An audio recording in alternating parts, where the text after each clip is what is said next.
안녕하세요. GTC 학원 원장 김종병입니다. 정말 대박. 오늘 학부모님 설명회에 참석해 주셔서 감사합니다. 저녁에 피곤하고 쉬시고 싶은 시간이실 텐데 귀한 시간 내주셔서 감사합니다. 저희가 지금 화면 녹화하고 있으니까요. 아, 그냥 올리게 됩니다. K라고 해. K. 네, 화면 녹화하는 중이라서 비디오 중지해 주시면 감사하겠습니다. 네, 감사합니다. 자, 자료화면 보면서 시작하겠습니다. 우리 선생님 잠시만. 지금 들어오시는 중이시라서 제가 조금씩 그거 하느라고 조금 걸려요. 잠깐만요. 음소거 된 거지. 음소가 그러니까 대출 그어진 거 없죠.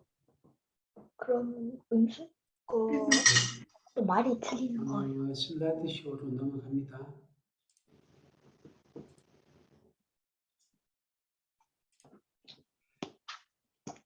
오늘 주제는 문제결력 어떻게 기를까 하는 주제입니다. 문제결력이라고 하는 것은 낯설고 어려운 문제를 푸는 파워입니다. 그거를 길러주는 것이 필요하다는 걸 많은 분이 알고 계실 거로 생각이 돼요. 요걸 어떻게 길러줄 것인가가 필요한 건 알겠는데 어떻게 길러줄 것인가가 고민인데 그거를 조금 알아보겠습니다. 첫 번째, 문제결력을 기르는 방법 이전에 죽이는 방법을 피하는 걸 먼저 하고 하겠습니다. 이게 현장에서 너무나 많이 만나요. 네, 알겠습니다. 음소거하겠습니다. 네, 알겠습니다. 음소거하겠습니다. 잠깐만요. 음소거 된 거야, 선생님? 네, 이제 제가 음소거했습니다. 음소거 됐나요? 끝됐나요? 네, 음소거 된 것 같아요. 네 가지 정도로 꼽을 수 있는데요. 결과 위주의 피드백, 풀이법의 학습, 과도한 학습 노동, 너무 어려운 문제집. 이 네 가지가 문제결력을 죽이는 공부 방법이에요. 요거를 피하는 건 일단 하셔야 됩니다. 저희가 수업하면서 저희가 문제결력을 살리고 사고력을 살리는 수업을 해서 기껏 살려놓으면 집에 가서 다 죽여놓고 돌아오는 경우가 꽤 많아요. 그래서 일주일에 한두 번 저희랑 해서 살려놨다가 집에 가서 죽어서 오고 이런 경우도 있어요. 자, 이거 먼저 아셔야 됩니다. 결과 위주의 피드백 어떤 거냐면요. 많은 분들이 피아노 배울 때나 체육 배울 때, 무술 배울 때 그런 것처럼 아니면 단순 훈련을 할 때, 엑서사이즈를 할 때 하는 방식으로 학생들이 문제 푸는 거를 도와주세요. 좋은 마음으로 도와주시거든요. 어떻게 도와주시냐면 틀리면 이렇게 저렇게 해서 틀렸다. 그렇게 이야기를 하세요. 그렇게 이야기를 하면서 좀 지적을 해주고 개선점을 찾아주는 게 돕는 길이다. 그게 문제 해결력을 길러주는 거다라고 생각하시기가 쉬운데요. 안 그래요. 안 그래요. 이거 조금만 더 설명을 드릴게요. 이렇게 맞다 틀리다 위주로 피드백을 주시게 되면은 학생들의 마인드셋이 조금 변합니다. 학생들의 사고방식이나 마음의 초점이 과정 목표형과 결과 목표형 두 가지로 나눌 수 있는데요. 과정 목표형은 문제 해결에 성공하지 못하더라도 해결하는 과정 자체를 좋아하고 도전하는 것 자체를 좋아하는 게 과정 목표형이에요. 결과 목표형은 그거는 모르겠고 남보다 빨리 1등으로 딩동댕 100점 맞다 틀리다 이 결과에 더 목을 매는 게 결과 목표형이에요. 저희가 많은 연구를 했어요. 논문 같은 거 찾아보면 이제 교육학과 계시는 분들, 사범대에 계시거나 아니면 교대에 계신 교수님들이 논문을 쓴 게 있어요. 학생들한테 조사를 했어요. 해보니까 초2까지는 과정 목표형이 많아요. 근데 맞다 틀리다 위주로 피드백을 많이 받고 그것도 남과 비교하는 결과를 가지고 비교하면서 한 줄 세우는 그런 피드백을 많이 받다 보니까 초등 고학년 올라가면은 과정 목표형이라기보다는 결과 목표형이 학생의 비율이 더 높아지는 거예요. 결과 목표형이 되면 무엇이 문제냐면요. 학생들이 낯선 문제, 어려운 문제 만나면 머리가 아프다 그래요. 모르겠다 그래요. 그래서 또 도전을 안 하고 가르쳐 주세요 해요. 이게 왜 더 이상 모르겠다 그러고 별표 쳐놓고 넘어가느냐. 그냥 이 아이는 호흡이 짧아서 끈기가 부족해서 라고 쉽게 생각하시는데 그 배후에는 계속 틀리면 부정적 피드백을 받았던 경험이 쌓여 있는 거예요. 그러니까 틀리는 게 너무너무 두려운 거예요. 틀린 거에 대해서 직접적인 처벌이 들어오는 수도 있고요. 처벌은 아니더라도 빨리 끝내거나 맞을 때 과도하게 맞다는 그 행위 자체, 100점이라는 그 행위 자체, 빨리 했다는 그 행위 자체, 1등 했다는 그 결과 자체에 긍정적 피드백을 가니까 그게 없으면 자기 자존감이 낮아지는 거예요. 저희가 얼마 전에 성장 마인드셋 설명할 때 좀 자세히 설명을 드렸습니다. 그거 보면은 학생들은 실패가 두려워서 쉽게 포기하게 돼요. 별표 치고 넘어가요. 그래서 결과 위주로 피드백을 주지 마시고 노력했다, 도전했다, 틀렸지만 다음에 두 번째, 세 번째 노력에서 성공했다. 이런 끈기라든지 자기 실수를 자기가 잡았다든지 이런 거에 더 포커스를 맞추고 긍정적인 데에 초점을 맞춰서 피드백을 주셔야 돼요. 그래서 결과에 집착하지 마시고 비교하지 마시고 제일 안타까운 경우 생생한 사례를 좀 몇 개 말씀드릴게요. 저하고 상담하실 때 이런 상담이 굉장히 많아요. 우리 아이가요 정말 안타깝게 실수해요. 위에서 476 이렇게 풀었어요. 바로 밑에 답지에 옮겨졌는데 470 이렇게 옮겨졌고요. 너무너무 이런 실수가 많아요. 어떻게 하면 이 실수를 잡을까요? 이 상담 저한테 하시는 분 정말 많거든요. 정말 많아요. 제가 입이 아플 정도로 부모님들한테 말씀드립니다. 현재 이거에 대해서 피드백, 실수 잡는 것에 대한 피드백은 다음에 해주세요. 대부분의 경우는 학생이 발달이 아직 이런 거를 다 챙길 만큼 안 돼서 그렇습니다. 순간순간 정신이 외출하는 거는 조금 더 나이 들어야 잡힙니다. 근데 이걸 잡으려고 피드백을 주시면 학생들이 오그라들고요.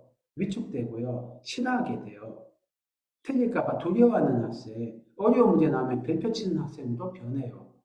이렇게 말씀드려요. 이런 경우가 있었어요. 저희 학생인데 6학년이었어요. 저희 학원에 6학년 올라갈 때 합류했어요. 아주 높은 반이에요. 영재고도 노리는 반에 합류했어요. 다 좋은데 이 학생이 좀 모르면 저한테 자꾸 알려주세요 하는 거예요. 그리고 이렇게 틀리면 확 쥐어버리고 목보기 이렇게 하고 푸는 거예요.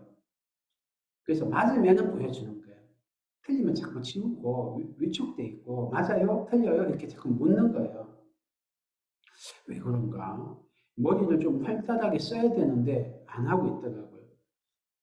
이게 보니까 실수가 좀 있어요, 학생이. 그래서 이제 한 몇 번 수업한 다음에 부모님한테 이제 입학 상담 인사 전화를 드렸어요. 뭐 이렇게 저렇게 하는데 부모님이 이걸 신신당부하는 거예요. 얘가요 정말 실수가 많아서 너무 걱정이에요. 그래서요 제가 이번 겨울 방학 때 아예 얘를 앉혀놓고 바로 앞에 앉아서 얘는 책 테이블에서 문제 풀고 저는 건너편에 있다가 채점을 해줘요. 맞으면 동그라미 하고 틀리면 아무것도 안 도와주고 다시 풀어라 했는데 맞더라고요. 그래서 속이 터져요. 아예 몰라서 못 풀면은 괜찮은데 뻔히 풀 수 있는 거를 자꾸 틀리니까 너무 괴로워요. 그래서 제가 이걸 고쳐주려고 어떻게 했냐면요. 틀렸는데 다시 풀어라 해서 맞으면은 손등을 차로 한 대씩 때렸어요. 그래서 정신 좀 차리라고요. 근데 얘는 어떠냐면 자세히 생각해 보십시오. 다시 풀어라 해서 모른다고 하면은 혼나지 않아요. 근데 맞으면은 맞아요, 차로. 그럼 얘가 어떻게 되겠어요? 마음이 쪼그라들죠. 쪼그라들어요. 그래서 부모님이 원치 않는 부작용이 더 많았던 거예요. 자, 결과 위주의 피드백이 사람을 억울하게 합니다. 심지어 비교까지 하면은 완전 멘탈, 유리 멘탈로 돼요. 자, 요게 하나고요. 두 번째, 풀이법의 학습. 보통 학생들이 어떻게 문제집을 풀고 공부를 하느냐면 누가 가르쳐 줘요. 앞에 내용이나 이론을, 개념이나 원리 이런 이름으로 되어 있는 걸 가르쳐 줘요. 그런 다음에 대표 문제를 풀어줘요. 밑에 유제를 따라해요. 그 다음에 연습 문제 가서 응용 문제, 심화 문제, 도전 문제 이런 식으로 점점 어려운 거를 학생이 자기 힘으로 도전하게 해요. 그런데요, 이렇게 하면 어떤 일이 벌어지냐면 낯선 문제, 처음 하는 문제 만나면 학생들 머릿속에서는 이렇게 되는 거예요. 자기가 아는 문제의 데이터베이스를 쫙 검색해요. 한 30초에서 1분이면 끝나거든요. 그리고도 자기 문제 데이터베이스에 안 걸려. 비슷하게라도 안 걸려. 그냥 포기. 자, 몰라요. 알려주세요. 이렇게 돼요. 그래서 저희 학원에 처음 오는 애들 중에 30초나 1분이면 몰라요. 알려주세요 하는 거예요. 만약 이게 우리가 구구단을 빨리 하도록 훈련시키는 거라면 엑서사이즈라면 가르쳐주고 피드백을 틀릴 때마다 좀 잡아줘야죠. 27이 14가 아니고 27이 15 하면 15 아니고 14야 이렇게 알려줘야죠. 근데 프로블럼을 푸는 중이에요. 낯선 문제. 혼자 있는 거 푸는 그 힘을 길러주려고 하는 중이에요. 그런데 애가 조금만 풀리면 알려주세요 그런 거예요. 아니야 이거는 문제 결력을 기르는 거니까 네가 풀어야 돼. 헬스장에서 코치님이 역기 드는 거 한 번 봐봤자 네 근육이 커지니? 네가 역기를 들어야 네 근육이 커지는 거야. 똑같아. 두뇌에 있는 근육을 키우려면 네가 풀어야 돼. 한번 도전해봐. 모르는데 어떻게 해요? 나중에 얘가 1시간, 2시간 동안 그렇게 하고 집에 돌아갔어요. 새로운 우리 학원에 처음 오는데 부모님 항의 전화가 온 거예요. 홍길동이라는 선생님 좀 혼내주세요. 왜요? 그 선생님이요. 2시간 동안 우리한테 하나도 안 알려주고 애가 그냥 왔어요. 배우러 갔는데 배운 게 없어요. 이러면서.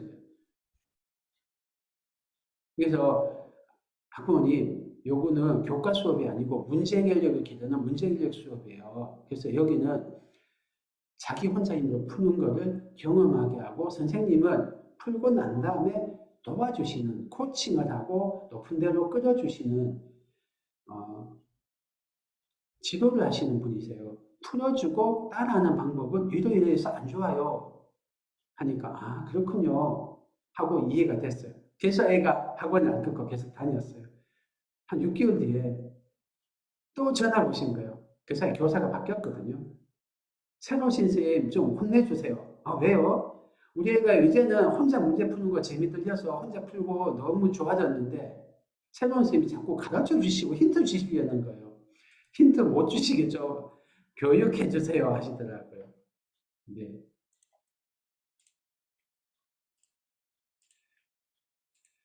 저희 학원에 문제해결 수업이나 사고력 수업을 해보면 외부에서 온 학생들 중에 뭐 무슨 문제집 풀었어요. 예를 들면은 최근에 저 테스트 본 학생인데 필지 수학을 풀었어요. 다 풀었어요. 어제 책을 보니까 문제집에 거의 다 표시가 되어 있는 거예요. 그런데 이상하게 문제력이 약한 거예요.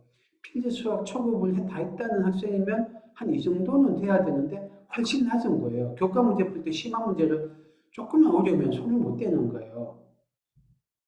끄적끄적 하다가 그냥 백지로 가져온 거예요. 이상하다. 이상하다. 이 문제집 필지 수학이 이 정도 했으면은 이 정도 최상위 이 정도는 할 수 있는 학생인데 그래서 어떻게 공부했어요? 라고 물어보니까 필지 수학을 가르쳐주고 따라하기 방식으로 한 거였어요. 그러니까 학생은 자기 문제 해결력을 개발할 기회는 적어지고 잘 안 풀리는 문제 나오면 누군가 가르쳐 주는 것만 경험해 놓으니까 자꾸 가르쳐 주세요 하고 자기가 스스로 풀 수 있다는 자신감을 잃어버리고 가르쳐 준 다음에 유형을 암기하려고 하게 되더라고요. 자, 그래서 풀이법을 학습시키는 방식으로 하면 안 돼요. 근데 이 방법이 왜 유행을 하느냐? 대부분의 부모님들이 경험하신 어려운 문제, 심한 문제 푸는 거는 중고등학교 때 내신 시험이나 수능 시험 경험이 다 하신 거예요. 내신 시험과 수능 시험의 대부분의 문제, 95%의 문제는 유형 암기로 풀려요. 유형 암기하고 살짝만 응용하면 풀려요. 심지어 내신 시험은 문제집을 달달달 암기하면 초등학교 때는 100%다 암기한 데서 나오고요. 중학교 때도 99% 암기한 데서 나와요. 조금 부족하면 문제집을 심한 문제집을 몇 권 더 암기해 버리면 돼요. 심한 문제, 어려운 문제를 풀 수 있느냐 없느냐는 대부분은 중학교 내신 학원에서 많은 문제집, 심한 문제집, 극심한 문제집까지 철저하게 암기시키는 것을 통해서 점수를 올리려고 해요. 그게 워낙 유행을 하니까 대부분의 선생님이 심한 문제를 풀 수 있느냐 없느냐는 얼마나 어려운 문제집까지 철저하게 학습을 시키고 오답노트 시키고 암기를 시키고 응용 훈련을 시키느냐에 달려있다 생각하시는 거예요. 이분들은 사람이 처음 보는 문제를 푸는 것은 타고난 수학 머리에 달려있다고 생각하시니까 머리를 개발할 수 있다고 생각을 못 하세요. 그러니까 대부분의 방법이 암기인 거예요. 유형 암기를 시키고 그거를 철저히 하는 데서 본인들이 자부심을 가지고 계세요. 그러던 분들이 초등으로 내려와요. 중등 내신 하시던 분들이. 그래서 학생 장악력이 강한 분, 꼼꼼탄탄을 잘 하시는 분, 학생을 강제로 이제 문제를 많이 풀릴 수 있고 숙제를 많이 풀릴 수 있는 분들이 초등학교 과외계에서 유명한 과외 선생님이 되세요. 그 선생님 만났더니 최상위 수학까지 완전 뭐냐 애들 완전 다 알죠. 다 풀이시키고 얼마나 꼼꼼하신지 모든 문제를 오답노트 하시고 시험도 백지 시험 막 치시고 그래서 우리 애 철저히 잘해 이렇게 하세요. 근데 그런 학생들이 우리 학원에 와서 테스트를 보면 했다고 하는데 실제로 문제 해결력은 약하더라고요. 모르면 가르쳐 주세요 하고 암기하려고 들더라고요. 그렇게 올라가면은 수능에 가서 킬러 문제는 못 푸는 거예요. 손은 못 떼요. 킬러 문제는 암기에서 나올 수 있는 문제가 아니거든요. 자, 그래서 풀이법의 학습이 좋은 듯 하지만 완전 낯선 문제는 못 풀게 만드는 독약이더라. 세 번째, 과도한 학습 노동. 문제 해결력을 기른다. 이꼴 문제를 많이 풀어본다. 쉬운 문제집, 좀 어려운 문제집, 더 어려운 문제집 이렇게 해서 기본 문제집, 응용 문제집, 심화 문제집, 극심화 문제집 많이 풀면 된다. 좀 틀리면 반복 학습 많이 시켜서 실수를 잡는 게 문제 해결력을 길러주는 거다. 문제 해결력이 강하다고 하는 거는 시험 점수가 높게 나오는 거고 그러려면 실수를 잡고 반복 훈련하고 빠르고 정확하게 풀어야 된다. 시간 내에 풀려면 빨리 풀어야 돼.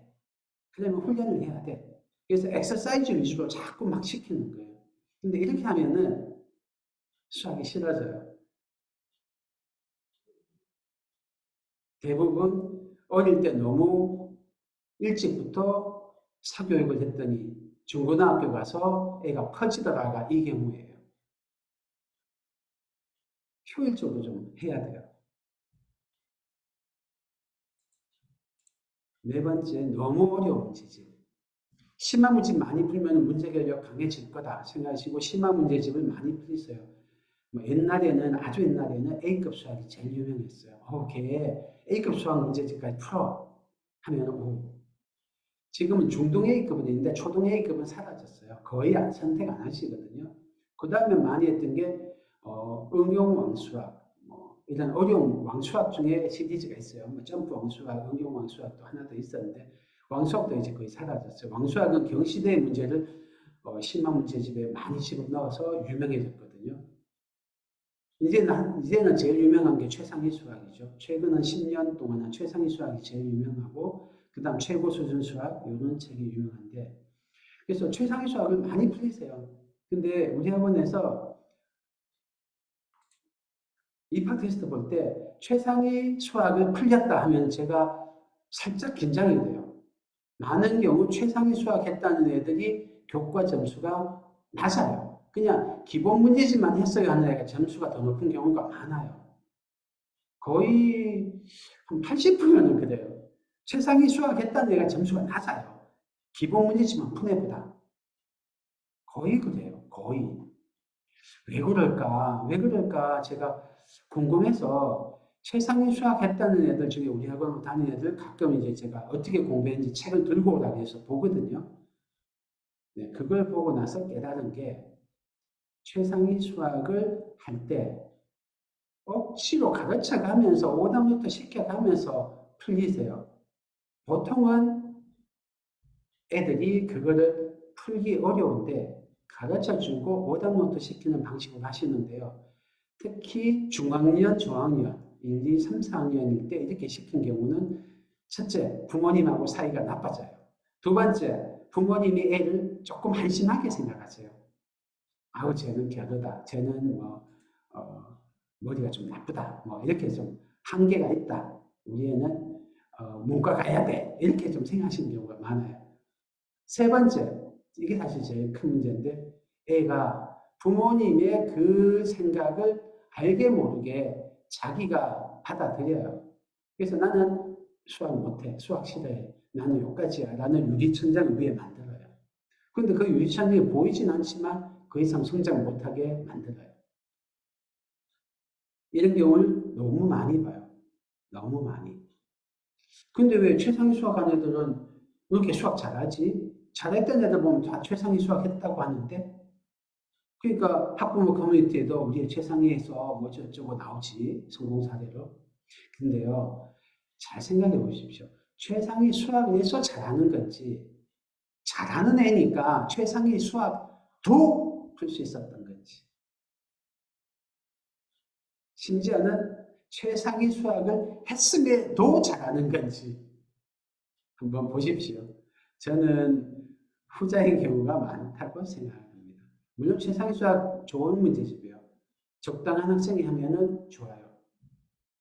근데 부모님이 난이도를 잘 판단을 못 하시고 최상위 수학을 하시면 피해가 더 많습니다. 그래서 난이도를 잘 골라야 돼요. 어떻게 난이도를 고르냐? 그건 좀 뒤에 말씀드릴게요. 그리고 또 최상위 수학이나 이런 교과심화 문제집, 교과심화 문제집을 풀면 문제를 길러지긴 해요. 하지만 거기에 있는 문제들은 약간 까다롭고 귀찮고 고통스러운 문제가 많아요. 왜냐하면 거기 있는 문제들은 교과 문제 해결력을 기르는데 좀 특화된 문제들이에요. 그리고 배치가 교과서 순서, 그러니까 소재 위주로 배치가 돼 있어요. 분수를 배우고 있으면 분수가 들어가면 그 단원이 들어가 있어요. 근데 자세히 보면 그 문제가 분수가 메인이 아니고 사실 메인은 수열이었어요. 수열을 이용하는 거였는데 그냥 소재가 분수가 아닌 이유로 분수 단원이 들어가 있는 거예요. 얘가 소수면 소수 단원이 들어가 있고 막 그래요. 근데 본질은 그게 아니에요. 그러니까 애들이 교과 문제 해결력은 창의적 문제 해결력 문제집하고 좀 달라요. 교과 문제 해결력 문제집은 아까처럼 소재주의 그리고 약간 배경 지식이나 다른 기본 문제, 교과 기본 문제를 조립하는 형태로 구성이 되어 있고 실행력을 강조해요. 그런데 창의적 문제 해결력 문제, 대표적인 게 잠깐만요. 대표적인 게 필드 수학, 1031 수학 이런 건데요. 여기는 소재가 메인이 아니고 주제가 메인이에요. 그러니까 얘는 수열의 규칙성을, 등차 수열의 규칙성을 이용한 거야. 얘는 도형의 둘레라고 하는 현상을 그 주제를 주로 탐구하는 거야. 이거는 도형을 분할해서 조립하면서 넓이를 구하는 그런 게 메인 주제야. 이렇게 주제별로 되어 있어요. 소재주의, 주제주의 다르죠. 그다음 교과 문제 해결력은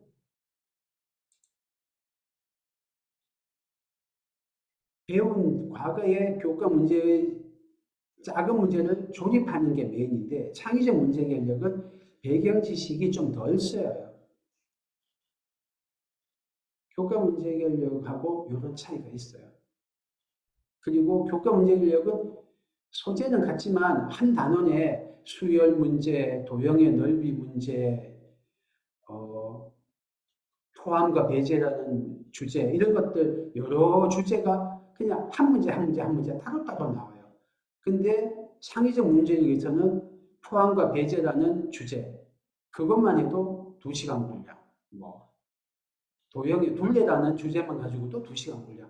하나 한 문제 한 문제가 교과에서는 한 문제로 다뤄지는 게 한 주제로 뭉터기로 해서 비슷한 주제들이 열 몇 문제, 20몇 문제를 집중적으로 다루거든요. 그러니까 쉬운 것부터 점점 어려운 것까지 깊어질 수가 있어요. 그래서 창의적 문제 해결력 문제가 문제 해결력을 기르는 데는 훨씬 더 효과적이더라. 아이들도 더 재밌어하더라. 그래서 최상위 수학 같은 교과 문제 해결력 또는 소위 심화 문제집은 제가 생각하기에는 개념과 원리를 깊이 이해하는 그 정도까지는 도움이 되는데 문제 해결력을 기른다는 그 점에 있어서는 창의적 문제 해결력 문제집보다 못하더라. 오히려 부상이 많이 생기더라. 부작용이 많더라. 효율도 떨어지더라. 자, 여기까지가 피해야 될 것 말씀드렸고요. 그 다음에 문제 해결력의 구성 요소를 피라미드를 한번 구성해 봤어요. 가장 밑바닥에 제일 중요한 건 정서입니다. 이 정서는 뒤에 다룰 거예요. 이 정서가 없이는 문제 해결력이 발휘가 안 돼요. 여러분이 좀 보셨을지 모르겠는데 우리 애가 바보가 됐나? 이거 충분히 할 수 있는데 왜 이것도 모르지? 싶을 때가 있어요. 그때가 언제냐면 사람이 어떤 문제를 해결하거나 할 때 자극 기억력이란 거를 많이 쓸수록 유리해요. 자극 기억력이 뭐냐면요. 죄송합니다. 제가 지금 약간 저혈당이 와서 순간순간 렉이 걸려요. 제가 당뇨가 있는데 지금 약간 저혈당이 오네요.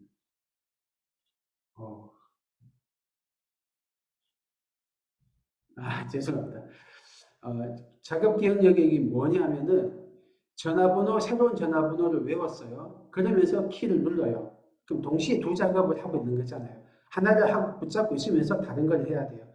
동시에 여러 개를 할 수 있는 그 능력을 자급 기억력이라고 하는데요. 우리 인간이 이게 한계가 있어요. 보통 7자리, 8자리가 끝이에요. 전화번호가 그래서 7, 8자리가 끝이에요. 그런데 이거를 부정적 감정, 이 머릿속에 딱 들어오면요. 이 작업 기억력이 확 줄어들어요. 그래서 여러분이 머리가 하얘졌다고 할 때가 예, 감사합니다. 쉬었다 하세요. 네네, 감사합니다. 일단 해볼게요. 안 되면 제가 이 달달이 하나 먹고 하면 돼요. 근데 지금 커피를 안 마시다가 좀 힘내려고 커피 마셨더니 혈당이 주먹 떨어지네요. 정현지 어머니 감사합니다. 네. 아직 조금 정신 차리고 해볼게요. 그래서 수능식 같은 때 자세히 보시면 머리가 하얘져서 수염 망쳤다 할 때 있어요. 그때가 작업 기억력이 부정적 감정 때문에 쪼그라들었을 때요. 이준정 어머니 감사합니다. 네. 네, 정 안 되면 제가 얼른 편의점 가서 단다리 하나 먹고 갈게요. 지금 조금 아직 할만해요. 이 정서가 있어야 돼요. 이 정서가. 예, 감사합니다. 네. 그 다음에 그 위에 있는 게 지식이에요. 이 지식은 교과 지식 같은 이제 배경 지식도 있고요. 그다음 문제 해결 방법 같은 방법론적인 지식도 있어요. 그거 위에 예, 여러분이 이제 저를 걱정해 주시네요. 감사합니다. 그거 위에 문제 해결력이 받쳐줘야 돼요. 문제 해결력은 조금 이따가 그 문제 해결 사이클은 그 다음에 말씀드릴게요. 자, 문제 해결력이라고 하는 것은 이 네 개의 단계 또는 파워하고 가운데 있는 지식하고 결합돼서 낯선 문제를 풀 힘이 생깁니다. 일단 여러분이 많이 하시는 방법은 문제집 풀면서 이 실행에 초점을 맞추는 거 많이 해요. 실수 없이 바로가 정확하게 푸는 거. 근데 이것만 하면 수능에서 3등급이에요. 그 이상 안 온대요. 그래서 더 중요한 게 개념이나 원리를 정확하고 깊이 있게 하는 이 배경 지식을 튼튼하게 해야 돼요. 그리고 대표 유형을 완전 잘 정리하고 있어야 돼요. 요게 수능 2등급까지입니다. 여기까지 하면. 그 다음에 문제를 잘 분석할 수 있으면 1등급 특권이 근처까지 가요. 그래서 좋은 쌤들은 이 문제 분석해서 처음 보는 문제인데 분석 잘하면 자기가 아는 문제로 전환시킬 수 있거든요. 근데 더 어려운 킬러 문제 끝까지 하려면 이 발상을 잘 할 수 있어야 돼요. 자, 이렇게 분석이 되고 마지막 반성까지 있는데 이 스테이지 단계 하나하나는 이따가 다 설명을 드릴게요. 그래서 이렇게 있고 이들 사이에 위계 질서가 조금 있다. 근데 우리가 흔히 내신 학원, 중등 내신 학원, 대부분의 이제 학원이 내신 학원입니다. 여기는 실행을 강조하는데 초점을 맞춰져 있어서 애들을 문제 푸는 기계로 만들고 있다. 그런데 실제로는 가장 중요한 것은 놓치고 있다. 문제 해결력이라고 하는 것과 좋아하는 마음, 자신감 같은 것을 놓치고 있다. 자, 그러면 문제를 살리는 공부하면 어떻게 해야 되느냐? 1번부터 6번까지 있습니다. 1번 안정감, 2번 성공 경험의 눈덩이 효과, 3번 긍정적 피드백, 4번 문제 해결 방법, 5번 발문, 6번 반석. 일단 안정감. 한번 배운 문제는 정말 기억력이 좋고 응용력이 있어서 잘 풀지만 처음 보는 문제는 못 푸는 경우 있어요. 심지어는 중3 거, 고1 거 하는 애가 초등 5학년 어려운 문제를 처음 보는 문제를 못 푸는 거 제가 많이 봤어요. 근데 배경 지식 하나 없는 애예요. 선생님도 딱 자기 학년 때. 근데 걔가 이 고등학교 하는 애가 못 푸는 문제를 푸는 것도 제가 봤어요. 문제 해결력이 있고 없고 사고력이 있고 없고 달라서 이게 달라집니다. 배경 지식 한번 만나도 못 푸는 애들이 어떤 애들이냐면 아까처럼 유형 암기 가르쳐주고 따라하기로 공부한 애들이 그렇더라고요. 제가 지금 한 2주 전에 저희 사고력 수학 시간에 4학년 애들 이런 걸 했어요. 이제 제논의 역설이라고 무한을 컨트롤하는 거를 사고력 수업하면서 뭘 했냐면 무한 등비급수를 했어요. 2분의 1 더하기 2의 제곱분의 1 더하기 2의 세제곱분의 1 이렇게 쭉 나가서 다 더하는 거거든요. 얘가 계속 뭔가를 더해요. 끝까지 끝없이. 그러니까 계속 커질 것 같은데 1로 수렴하거든요. 근데 이거 비슷한 게 있어요. 2분의 1 더하기 3분의 1 더하기 4분의 1 더하기 5분의 1 이렇게 해요. 얘도 계속 작아지는 뭔가를 끝없이 더하거든요. 근데 얘는 발산해요. 근데 발산하는 거 증명해봐. 이 문제를 했어요. 얘들이 고전에는 수능 기출문제, 무한등비급수 문제 4점짜리를 풀었거든요. 애들이 꽤 어려운 거. 아마 고3 중에 한 10%밖에 못 푸는 문제, 2등급까지 11%. 걔들 정도밖에 못 푸는 문제들이 우리 4학년 애들이 그냥 잠깐 사고력 수업하고 무한등비급수 이런 용어도 모르는데 공식도 모르는데 풀어요. 근데 걔들한테 더 어려운 거 도전시켰어요. 얘들 중에 몇몇은 풀었어요. 1시간 또는 약 2시간 정도 낑낑거리면서 한 문제만 붙들고 하더니 풀었어요. 근데 고3이에요. 얘가 고3까지 다 배운 애예요. 심지어 대학생이에요. 그런데도 많은 애들이 이 조화급수라고 하거든요. 2분의 1 더하기 3분의 1 더하기 4분의 1 더하기 5분의 1. 이게 발산하는 거 증명 못합니다. 근데 우리 애들이 하거든요. 4학년 애들이. 얘들이 천재라서 그런 것도 있겠지만 얘들은 문제 해결력과 사고력이 길러진 거예요. 어려운 문제를 자기 혼자 막 이렇게 저렇게 하면서 푸는 걸 한 거예요. 제가 황능문 교수님이라는 분의 제 사부님이세요. 그분이 직접 배운 건 아니고 제 책을 통해서 배운 저만의 사부님인데 그분이 몰입이라는 강좌, 몰입 캠프 강좌하면서 초등학교 5학년에 이야기를 하는데 걔가 구의 건널비를 혼자 증명한 거예요. 근데 그게 보통 구의 건널비는 고3 과정에서 초월함수의 적분을 이용해서 구하거든요. 구의 건널비와 부피를. 근데 얘는 그거 없이 구했어요. 신기하죠? 풀이 과정 보니까 혼자 구한 게 맞아. 얘가 약 2주 동안 이것만 한 거야. 겨울 방학 동안 매일 2주 동안 매일해서 선행학습도 딱 6학년까지밖에 안 하네. 1년 선행하는데 5학년이가 풀었어요. 합니다. 할 수 있어요. 근데 그렇게 하려면 멘탈이 안정되어 있어야 돼요. 틀리는 거에 스트레스를 안 받아야 돼요. 그래서 자기 자극 기억력을 수학 공포증이나 틀리면 안 된다는 이 불안감이 안 잡아먹고 있어야 돼요. 그 바탕에 안정감이 있습니다.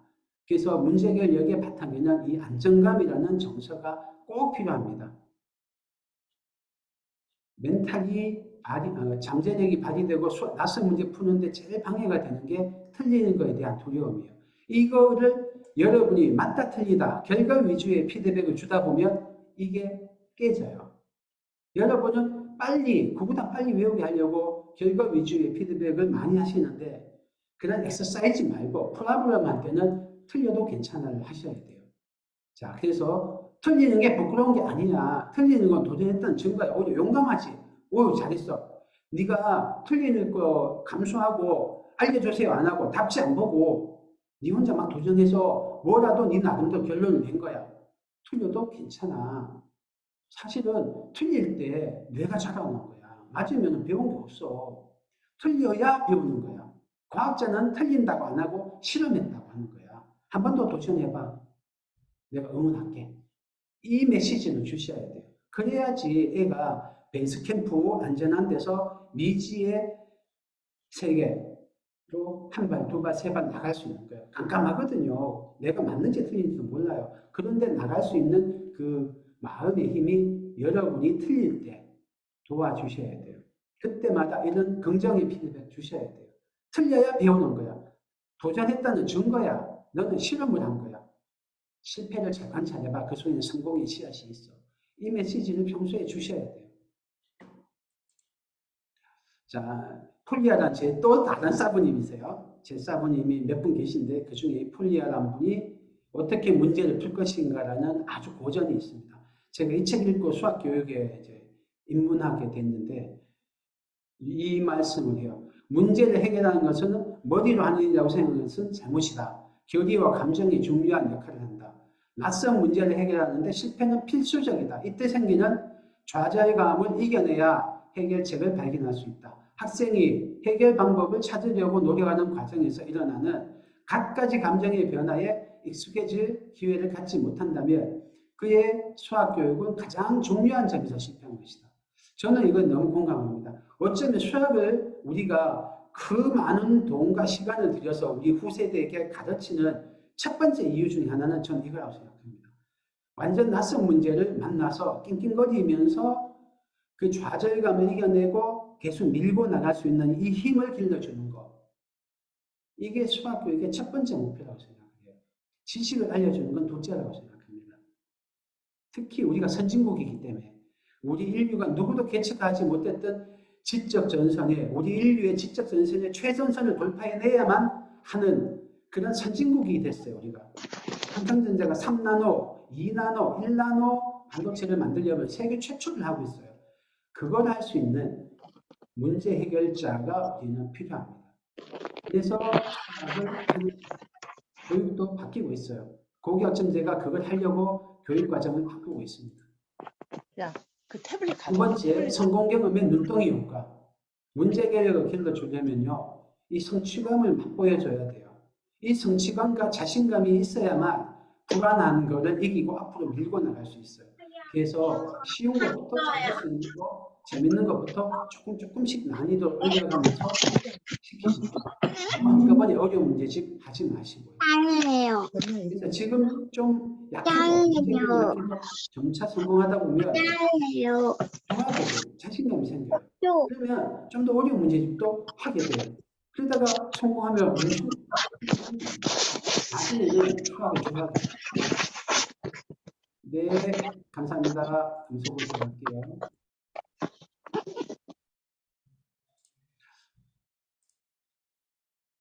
네, 감사합니다.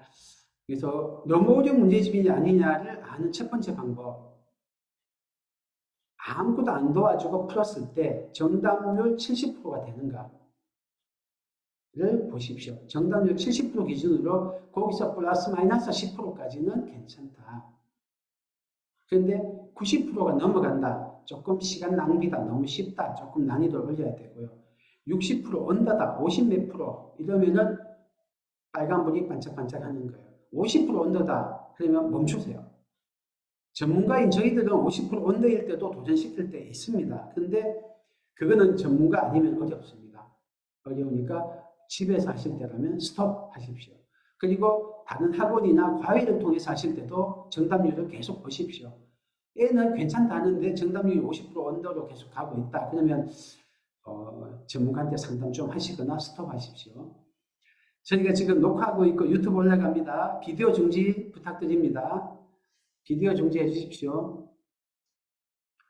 그리고 남들이 공자단은 다 최상위 한다고 해서 최상위 남 따라 시키지 마십시오. 이건 아까 제가 좀 전에 강조했습니다. 최상위 수학이란 신화 벗어나셔야 됩니다. 세 번째, 긍정적인 피드백. 이거는 우리 교사나 부모님이 도와줄 수 있는 최고의 도움입니다. 뭐냐면요, 우리가 어떤 거를 낯선 문제 만났을 때 도전했으면 좋겠잖아요. 끈기 있게 했으면 좋겠잖아요. 그래서 끈기 있게 막 문제를 안 도와주고 풀리는 무슨 학원도 보내고 하잖아요. 근데 애들이 안 하면 자빠진단 말이에요. 어떻게 해? 끈기 있게 매달렸으면 좋겠는데 안 해, 애가. 그럴 때 잔소리로 되지 않습니다. 설득으로 되지 않습니다. 비전으로 되지 않습니다. 남하고 비교하면 더 안 됩니다. 역효과만 생깁니다. 어떻게 해주느냐? 일단 쉬운 것부터 잘할 수 있는 것부터 재밌는 것부터 해서 성공할 때 축하를 해주세요. 따봉! 오! 야, 이거 풀었네, 어려운데. 근데 여러분이 어떻게 하시는가 좀 보십시오. 쭉쭉쭉 해서 동그라미 매겼어. 심지어 어떤 분은 동그라미는 귀찮다고 틀리는 거면 그으세요. 그래서 다시 풀어. 고쳤으면 알았어. 그냥 넘어가. 나중에 시험 쳐서 점수 잘 나오면 오 100점이네 이것만 하세요. 근데 그러지 마시고요. 맞은 거는 동그라미 좀 크게 쳐주세요. 틀린 거는 찍 하지 마시고 파란색으로 동그라미 치세요. 아니면 찍 하더라도 다음에 꼭 표시를 좀 해주세요. 찍이 중요한 게 아니고요. 틀린 거 지적하고 그걸 발견해 주는 게 중요한 게 아니고 성공한 거 박수 쳐주는 게 중요해요. 왜냐? 우리 인간이 잔소리로 부정적 피드백으로는 습관이 안 생겨요. 어떤 분은 21일 하면 습관이 생긴다. 100일 하면 습관이 생긴다. 뭐 이런 과학적 이론이 있다고 하는데요. 그렇지 않아요. 제가 담배에 엄청 중독돼 있었거든요. 근데 어떤 계기로 제가 몇 달 동안 담배를 강제로 끊은 적이 있었어요. 못 폈어요. 습관이면은 벌써 형성됐을 만한 시간이 지났어요. 근데 제가 그 강제로 못 피던 상황이 벗어나자마자 제일 처음한 행동이 담배 한 대를 그 처음부터 끝까지 빨갛게 될 정도로 팍팍팍 폈어요. 그 세 대를 그렇게 폈어요. 완전 굶주려 있다가 폈어요. 습관이 안 돼요, 오래 있어도. 오래 해도 하기 싫은 거 습관 안 돼요. 새벽에 일어나는 거 10년 운동한 테니스 선수촌의 선수도 10년 동안 했지만 새벽 운동 힘들다고 해요. 10년 해도 습관 안 돼요. 기간이 문제가 아니고요. 반복 횟수가 문제가 아니고요. 그 행동을 했을 때 얼마나 긍정적인 경험이 뇌에 있느냐, 도파민이 팍 분비되느냐에 있어요. 그 도파민을 분비되게 만들고 더 많이 분비되게 만드는 게 여러분의 축하입니다. 권위자. 우리 학생이 느끼는 권위자, 태양과 같은 존재, 부모, 선생님 이런 분이 작은 성취나마 인정을 해주고 축하를 해주고 따봉해줄 때 돼요. 제가 지금 어떤 5학년 여학생들을 조금 가르치고 있어요. 한 번 전에 또 설명을 드렸는데 이 학생들이 최상위 수학 S를 부모님들은 못한다고 생각하셨어요. 학생은 저는 수포자예요. 초1 때부터 수포자예요. 저를 만나자마자 이야기하더라고요. 첫 수업하는데. 저 수포자예요. 저 1학년 때 수포했어요. 왜 이야기했을까요? 제가 그걸 안다고 자기한테 어떤 도움이 된다고. 그러니까 저 너무 실망하지 마세요. 높게 보지 마시고. 그 이야기 하고 싶죠. 그리고 자기가 뭔가 못하는 모습 보일 때 자기가 덜 창피하려고 미리 이야기를 하는 거예요. 혼나지 않으려고, 창피하지 않으려고. 자기가 포기했다는 학생한테 제가 최상위 수업 한번 시켜보고 싶은 거예요. 조금씩 하면서 좀 올라왔거든요, 폼이. 그래서 최상위 수학 한번 도전해보자. 근데 다 하면 많으니까 최상위 수학이 제일 어려운 게 매스 마스터라는 거예요. 제일 뒤에 있어요. 최상위 수학의 하이레벨 같은 역할을 해요. 문제 보니까 좀 어려워요. 약간 난이도가 최상위 수학보다는 좀 불균질해요. 최상위 수학은 굉장히 난이도가 잘 조절되어 있거든요. 명작이죠. 근데 최상위에서는 좀 난이도가 약간 들쭉날쭉은 있더라고요. 그래서 이거는 최상위 수학급인데 매스마스터에 막 들어와 있고 그래요. 아마 아직은 좀 연차가 낮아서 덜 조정되어 있는 것 같더라고요. 근데 어쨌든 그거를 10문제, 12문제 정도 있는데 30번만 풀자해서 도전시켜 봤어요. 자기는 못 푼다 했는데 틀려요. 몇 번 하니까 막 머리를 쥐어뜯더라고요. 안 돼, 안 돼, 이러고.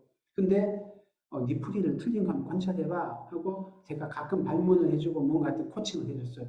그래서 몇 번 만에 성공했어요. 와, 유아 성공이다.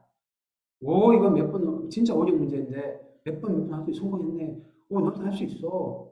야, 근데 어떻게 성공했어? 하니까 뭘 한 번 하는 거예요. 저는 왜 틀렸지? 뭘 한 번 하는 거예요. 이거 지금 제가 한 문제 풀 때마다 성공할 때마다 해줬어요. 지금은 그만큼 자주는 안 해줘요. 어쨌든 초기에는 집중력으로 해줬어요. 심지어는 그 시간에 못 풀고 갔어요. 갈 때, 야, 네가 3번이나 도전했네. 어떤 애는 1시간 내내, 1시간 수업하거든요. 1시간 내내 못 풀고 다음 주 거의 한 30분에서 1시간 반 동안 한 문제만 했어요. 제가 뭐 가르쳐 주기까지 해서 성공했거든요. 근데 그 학생이 어떤 긍정적인 모습을 보였냐면 이 문제는 어떻게 푸는 거죠라고 자기 머리로, 자기 언어로 재구성을 하면서 말을 자꾸 하는 거예요. 아마 좀 문과적인 성향이 있는 학생이에요. 그래서 언어적으로 정리가 돼야 되는 것 같더라고요. 그래. 한번 좀 더 정리해봐. 요건 조금 빠졌고, 요거는 안 정리한 데 들어가 있고, 요건 정리한 데 빠졌네. 그래서 다시 또 해서 자기 언어로 딱 정리했어요. 자, 제 도움을 많이 받아서 성공했어요. 하지만 그 정리한 거를 제가 박수 쳐줬어요. 야, 너희 정리하는구나. 잘했다. 이게 바로 축하의 힘입니다. 이럴 때 긍정적 경험을 해요. 도파민이 팍 분비돼요. 이제는 그 학생이 최상위 S도 하고요. 센수학의 시스템이 최상위 S의 매스마스터보다 어려운 문제가 좀 더 많거든요. 그래서 최상위 S랑 최상위 하이레벨이랑 그 중간쯤에 센수학의 시스템이 있어요. 센수학이 쉬운 문제가 아니거든요. 그것까지 시스템까지 포기하고 패스하고 넘어갔는데 도전하겠다는 거예요. 너무 많이 틀리는데 이제 그만할까 하는데 더 도전하겠다는 거예요. 요게 2달 사이에 벌어진 일입니다. 물론 그 학생이 사고적 수학을 좀 했어요. 몇 년 동안 했어요. 그게 바탕에 깔려 있었어요. 그런데 교과에서는 유독 주눅이 들어있었거든요. 왜냐하면 해보니까 계산시수가 찾아요. 근데 그 학생을 제가 이 부정적 감정을 좀 없애주고 긍정적 피드백을 해줬는데 계산시수가 쩌는 거예요. 물론 그 반반노트라는 기술을 동원하긴 했습니다. 그래도 계산시수가 줄어요. 자기는 전에 슈퍼자야, 난 계산 잘 못해 하던 애가 이제는 좀 자신있게 하니까 부정적 감정이 자기 자격 기억력을 갉아먹지 않으니까 계산 실수가 줄더라고요. 자, 이게 긍정적 피드백, 축하의 힘입니다. 바로 그 즉시 축하를 해줘야 돼요. 나중에 100점 맞았을 때 큰 보상을 해주는 거는 습관이 안 돼요. 바로 즉시 해줘야 뇌가 이 행동과 이 보상을 연결을 해요. 그래야 습관이 돼요. 그래서 즉각적인 작은 보상을 해줘야 돼요. 큰 인센티브, 나중에 큰 보상은 효과가 없어요. 자, 그 다음에 아주 큰 보상, 가장 큰 보상이 뭐냐면 어떻게 성공했니? 박수 쳐주고 우와 성공. 근데 어떻게 했어? 이거 진짜 어려운데 하면 틀렸다 맞지 내면 저는 왜 틀렸지? 근데 어떻게 성공했니? 이렇게 자기 사고 과정을 말로 생각할 기회를 주십시오. 시간이 많이 걸리고 듣고 있는 부모님이나 선생님은 힘드세요. 하지만 아이한테는 큰 성공을 한 거예요. 만약에 여러분이 예를 들면은 진짜 오랫동안 노력을 해서 뭔가를 업적을 이룩했어요.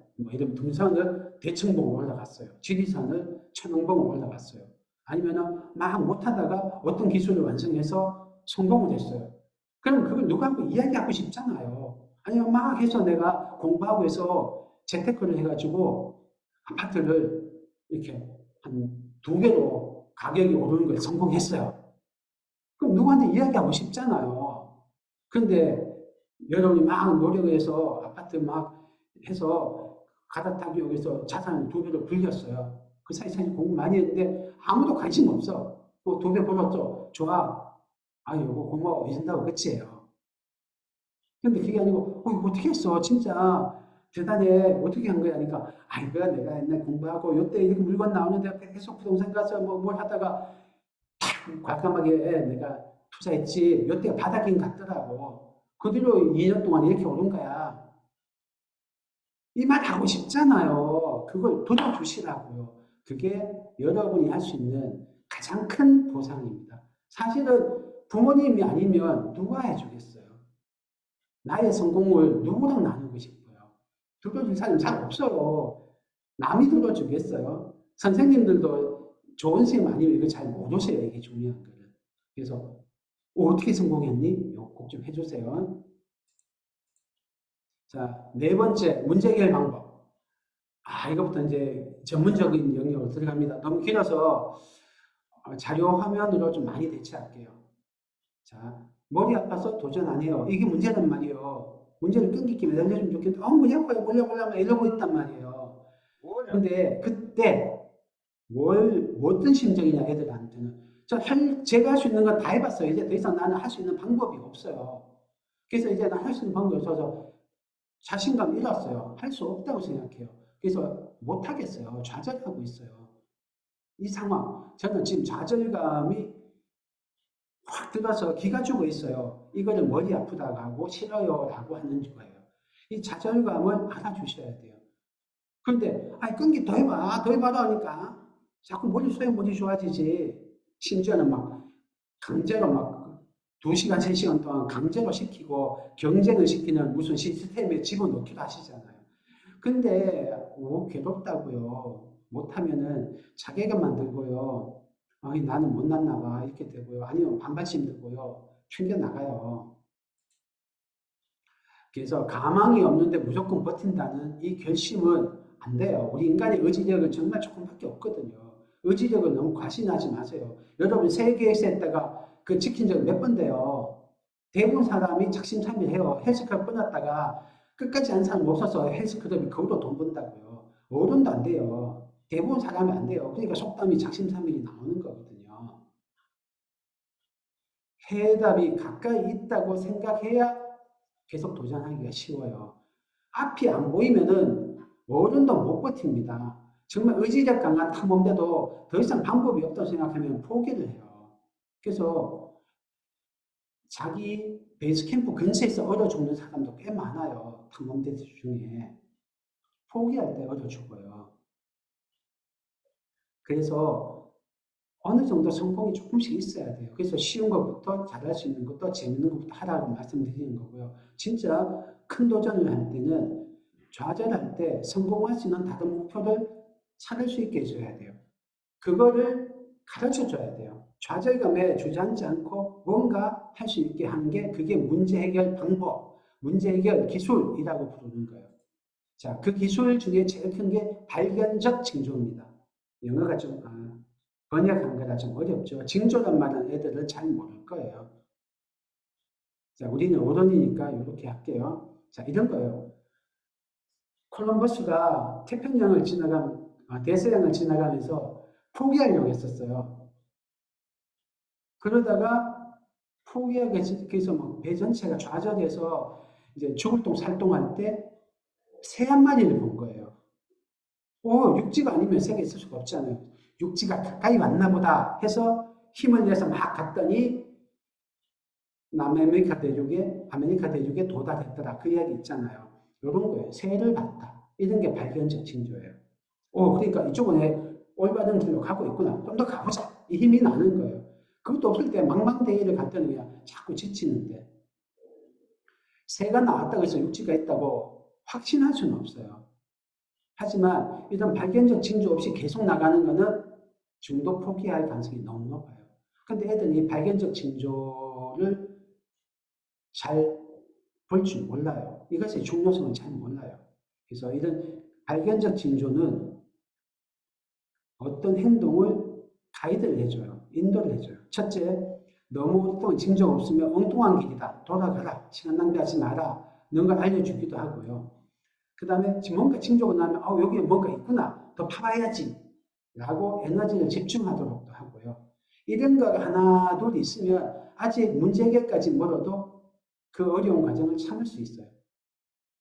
앤드류 와일즈가 페르마의 정리를 증명할 때 이 사람이 20년 넘게 걸렸어요.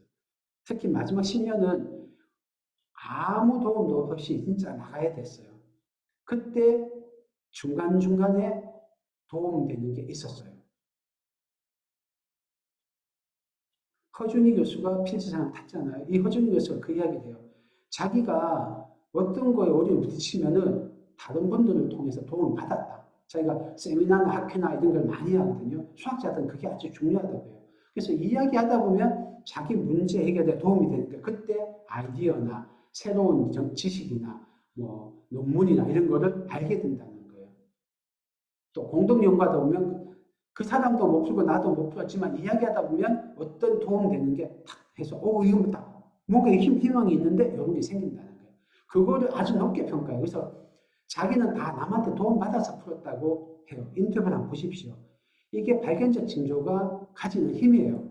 20년 동안 한 문제 풀릴지 안 풀릴지 모르는 걸 계속 나갈 수 있었던 그 힘이 요거예요. 어려움을 참고 댕기게 하는 게 발견적 징조예요.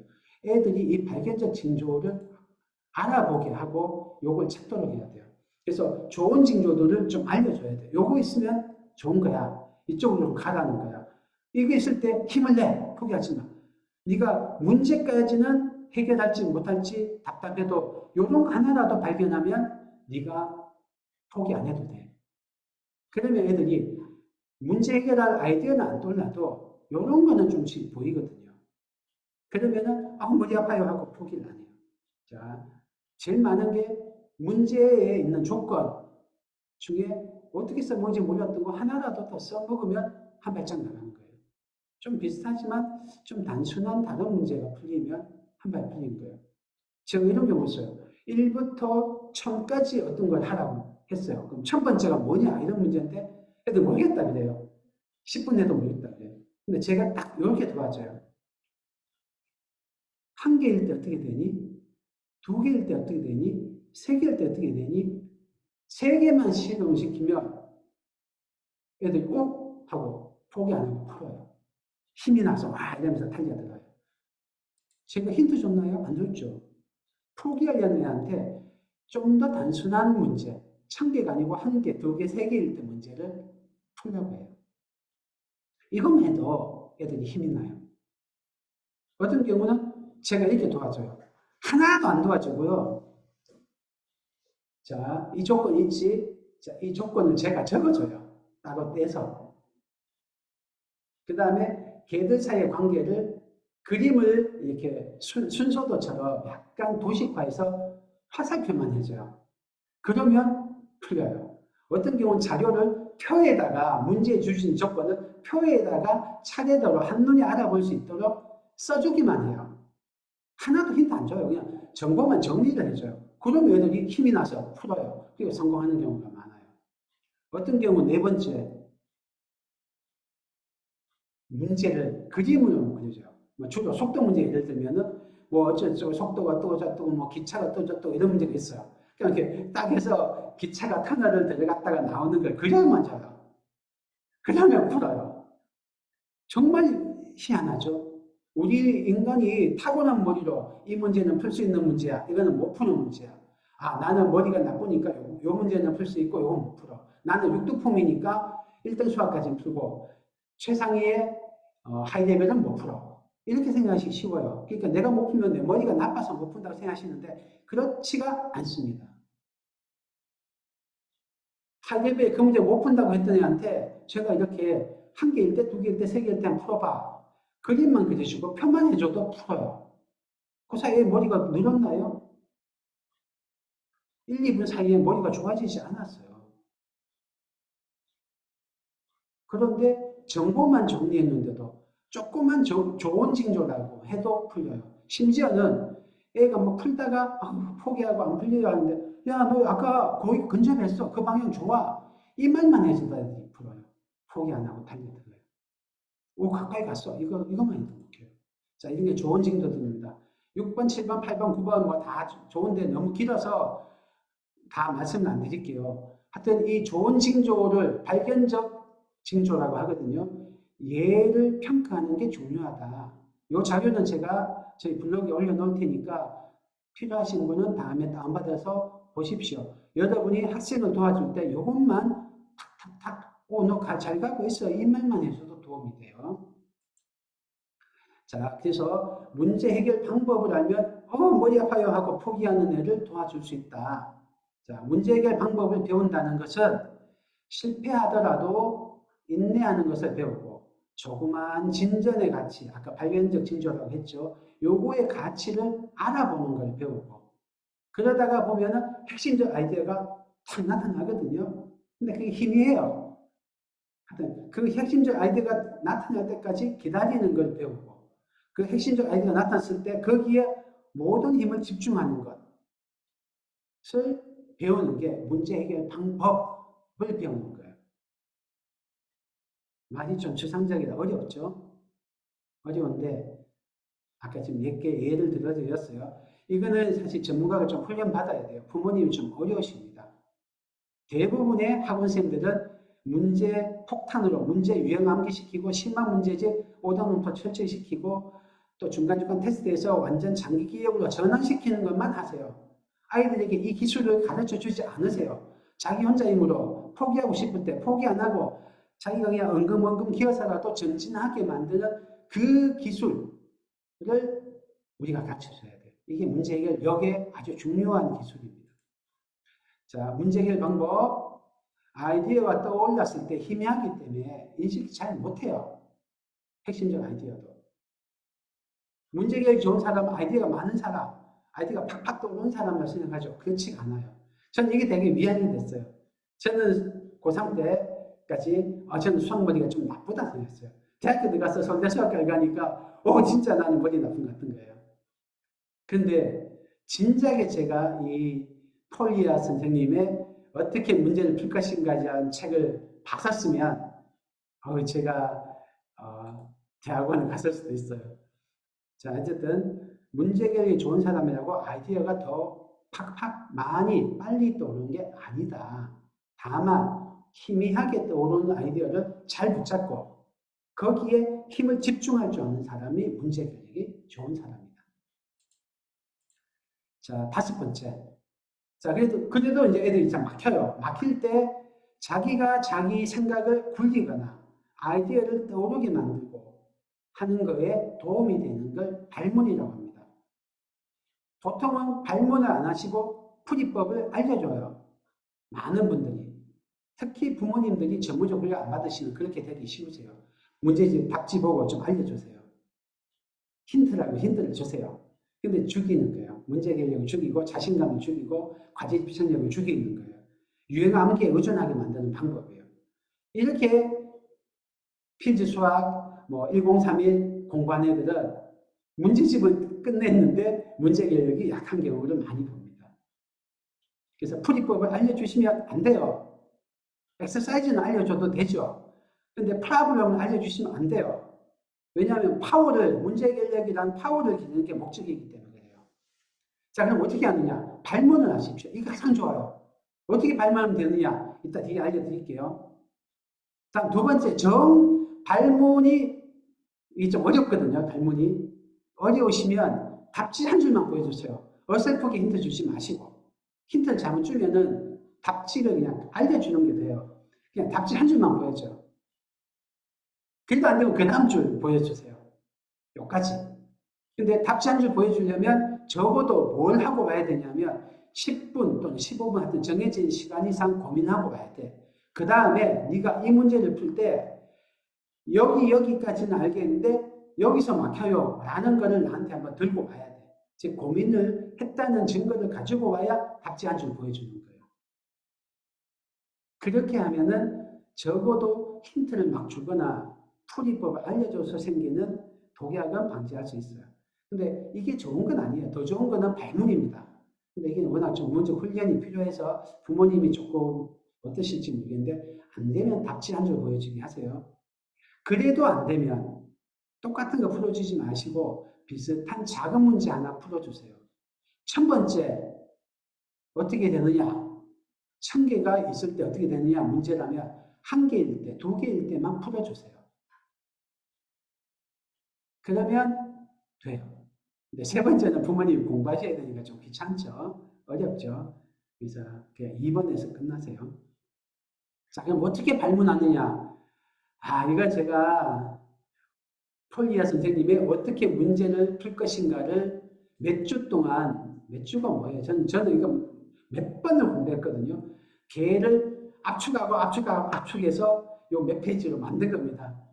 그 책 한 권을 정말 뽑아낸 거예요.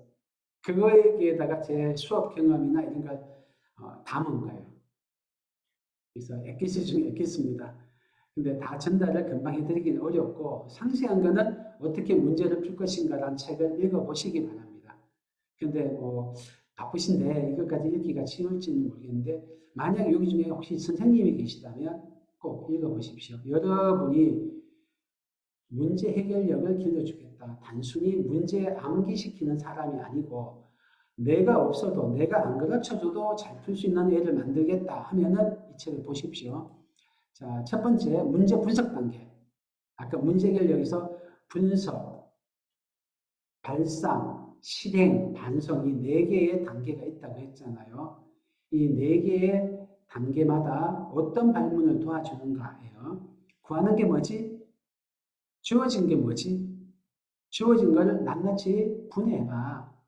애들이 심지어는 주어진 조건이 뭔지도 몰라요. 그래서 저희는 좀 저학년 때는 구하는 것, 주어진 것을 딱딱딱 끊어서 하게 해요. 그게 어려우면 주어진 것 짧게 밑줄 긋기나 슬러시로 끊기라도 이렇게 해야 돼요. 그리고 구하는 건 동그라미 하게. 저학년은 이거조차도 안 돼요. 그냥 쭉 긋거든요. 밑줄 그으라 그러면 그렇게 하지 말고 짧게 조건마다 다 따로따로. 그래서 밑줄 긋기나 끊어 읽기를 시키십시오. 구하는 것 동그라미 시키게 하고. 그것만 해도 안 도와줘도 풀려요. 그리고요, 여기는 안 나왔는데 구하는 게 뭐지? 주어진 거 뭐지를 분해할 때 밑줄 긋기, 끊어 읽기 말고 또 방법 중에 하나가 엄마 문제 안 풀려요. 아빠 도와주세요. 선생님 알려주세요 할 때 문제 한번 읽어봐. 이렇게 해서 낭독을 시켰어요. 신기한 게요. 낭독만 해도 풀어요. 아마 여러분이 문제 읽어줄 때 애가 하고 푸는 경우 있어요. 이게 독해가 안 된 거예요.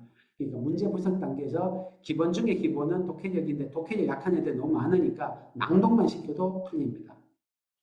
아니면 문제 뜻을 나한테 설명해봐. 그래서 자기가 문제가 뭐라고 얘기했는지 설명하다 보면 풀려요. 하나도 안 도와줬죠. 힌트도 안 줬죠. 그냥 이게 발문이에요. 자, 2개 했죠. 세 번째, 그림 그려봐. 기호 붙여봐. 기호 붙이는 건 좀 기술이 필요합니다. 이거 훈련이 필요한데 그래서 주어진 조건을 이거 잠깐만요. 어떤 분이 그것을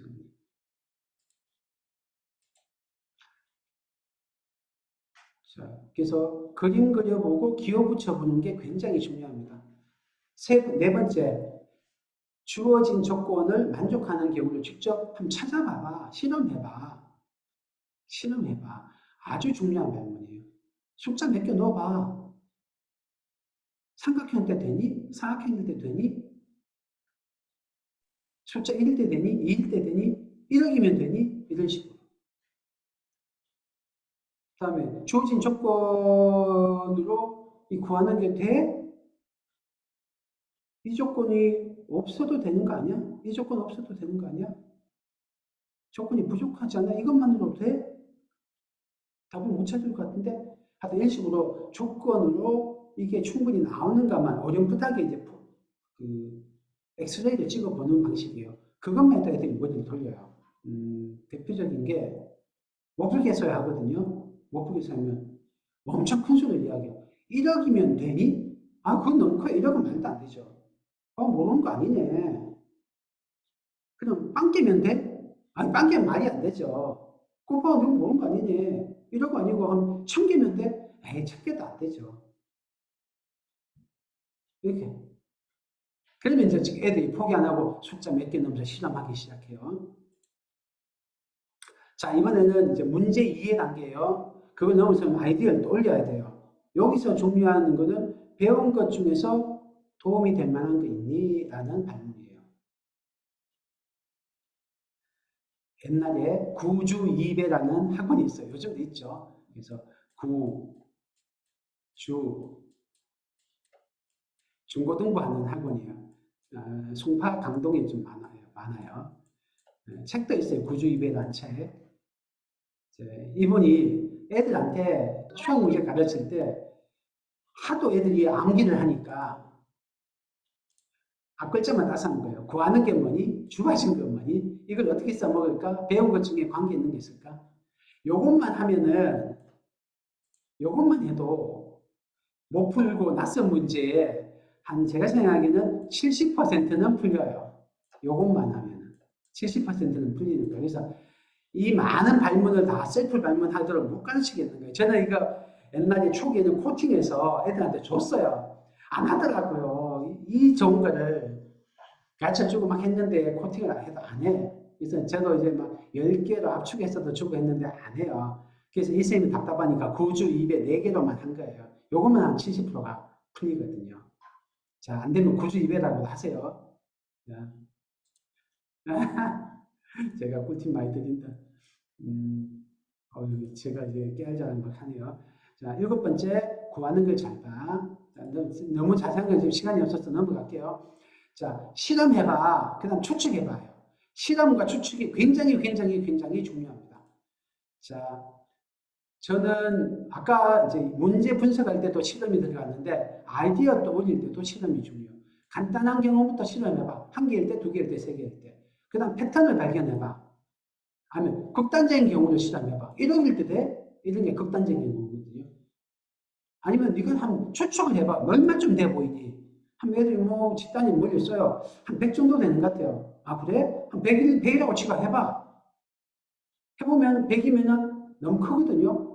그래서 그러면 숫자를 키워야 돼? 줄여야 돼? 아 그럼 줄여야 된대요. 여러분이 초등학교 과정에 배우는 것 중에 보면은 연립방정식 문제가 있어요. 초등학교 교육과정인데 사교육도 아니고 교과서 안에 연립방정식으로 풀리는 문제가 있어요. 그거를 합차산 이런 식으로 해서 막 유형 암기를 시켜요. 일본 문제집을 따라 배운 문제집들은. 근데 합차산 이렇게 외울 게 아니고요. 교과서에서 우리 교육부에서 왜 그 문제 연립방정식 같은 문제를 왜 냈냐면 연립방정식을 배워서 풀라고 낸 게 아니고요. 어떤 학부님이 선행학습 했더니 그 어려운 문제 잘 풀던데요. 그래서 선행학습 해야 되나 봐요. 하는데 아니고요. 연립방정식 선행학습에서 풀려는 게 아니고요. 숫자 집어넣어서 예상과 확인으로 풀라는 거예요. 그 다음에 예상과 확인으로 푸는 게 4학년 때 배우잖아요. 5학년 때는 표그려 해결하기로 풀라고 해요. 좀 더 체계적으로 실험하거든요. 6학년 되면 그림 그려 해결하기나 식 써서 해결하기로 풀라고 해요. 그래서 똑같은 연립 방식을 한 4번 정도 다루어요. 제일 처음에 하는 게 예상하고 확인이에요. 사실은 예상하고 확인이 우리 과학자들 또는 우리 인류가 미지의 뭔가를 알아나갈 때 쓰는 가장 강력한 무기예요. 이게 뭐냐면은 과학자들에서는 가설을 세우고 실험하고 검증한 다음에 가설을 수정하는 이 과학적 사고방식, 과학적 탐구 방법이라고 하는 사이클이에요. 가설, 실험, 관찰, 수정. 이 과학적 탐구 방법이라고 하는 게 예상과 확인이라고 이름 붙였고 애들은 찍기라고 불러요. 단순히 찍고 끝나면 나쁘죠. 근데 찍고 관찰해서 수정하는 것은 좋은 방법이에요. 자, 추측은 문제 해결에 아주 강력한 무기. 틀려도 크든지 작든지 하니까 수정하라고요. 그래서 추측은 매우 강력합니다. 이건 꼭 습관을 들여야 돼요. 모르면은 실험을 해보라고요. 이것만 해도 애들이 풀어요. 전에 비슷한 문제 본 적 있냐? 이건 배운 거죠. 구조 이해할 때 배운 거. 다음, 문제의 변형. 이건 굉장히 강력한 기술이에요. 이건 고급 기술이고 굉장히 강력한 기술인데, 이거는 좀 이제 여러분이 전문적 훈련을 받아야 할 수 있는 거예요. 시간 너무 바빠서 그냥 읽기로 넘어갈게요. 어려운 문제, 중학교, 고등학교, 고학년으로 올라갈수록 이 기술들이 있어요. 여러분이 파리가 유리창을 못 뚫고 가는 거 보셨을 거예요. 바로 옆에 문 열어놨어요. 근데 파리가 계속 유리창만 부딪혀요. 자기가 가고 싶은 방법만 시도한다고요. 많은 애들이 그렇게 하거든요. 부딪히면 담을 넘어갈 수도 있고 옆으로 돌아갈 수도 있고 땅굴을 팔 수도 있는데 안 하고 계속 했던 방법만 시도하면서 안 풀려요. 문제가 풀 수 없는 문제예요. 이렇게 이야기하거나 아, 나 머리 나빠서 못 풀어요. 이렇게 해요. 남자애들 중에 많은 애는 문제가 이상해요. 그래요, 저한테.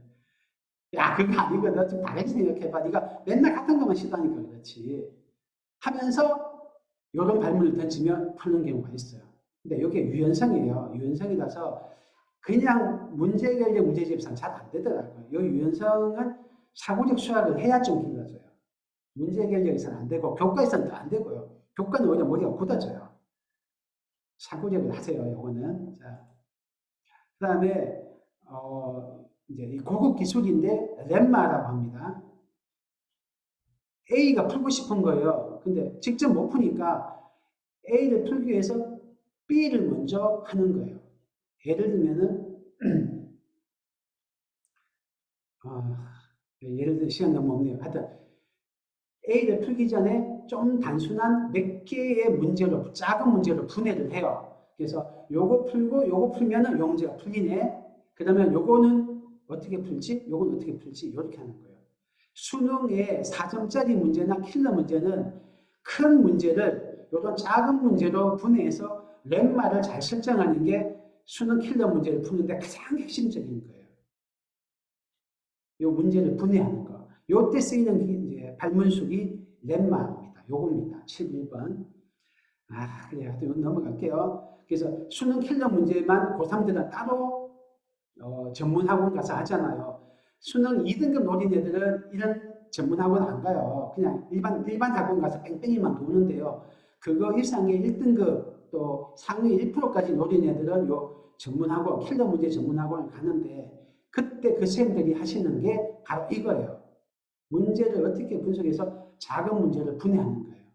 자, 12번째, 조건 가운데 일부를 버려봐라. 그러면 어디까지 정해지는지를 아는 거예요. 이게 조건과 구하는 것 사이에 연관관계를 파악하는 아주 강력한 기술입니다. 조건 하나를 없애보는 거예요. 그러면 결과를 구할 때 뭔가 영향을 받거든요. 그러면 아, 얘가 이렇게 연결되어 있구나.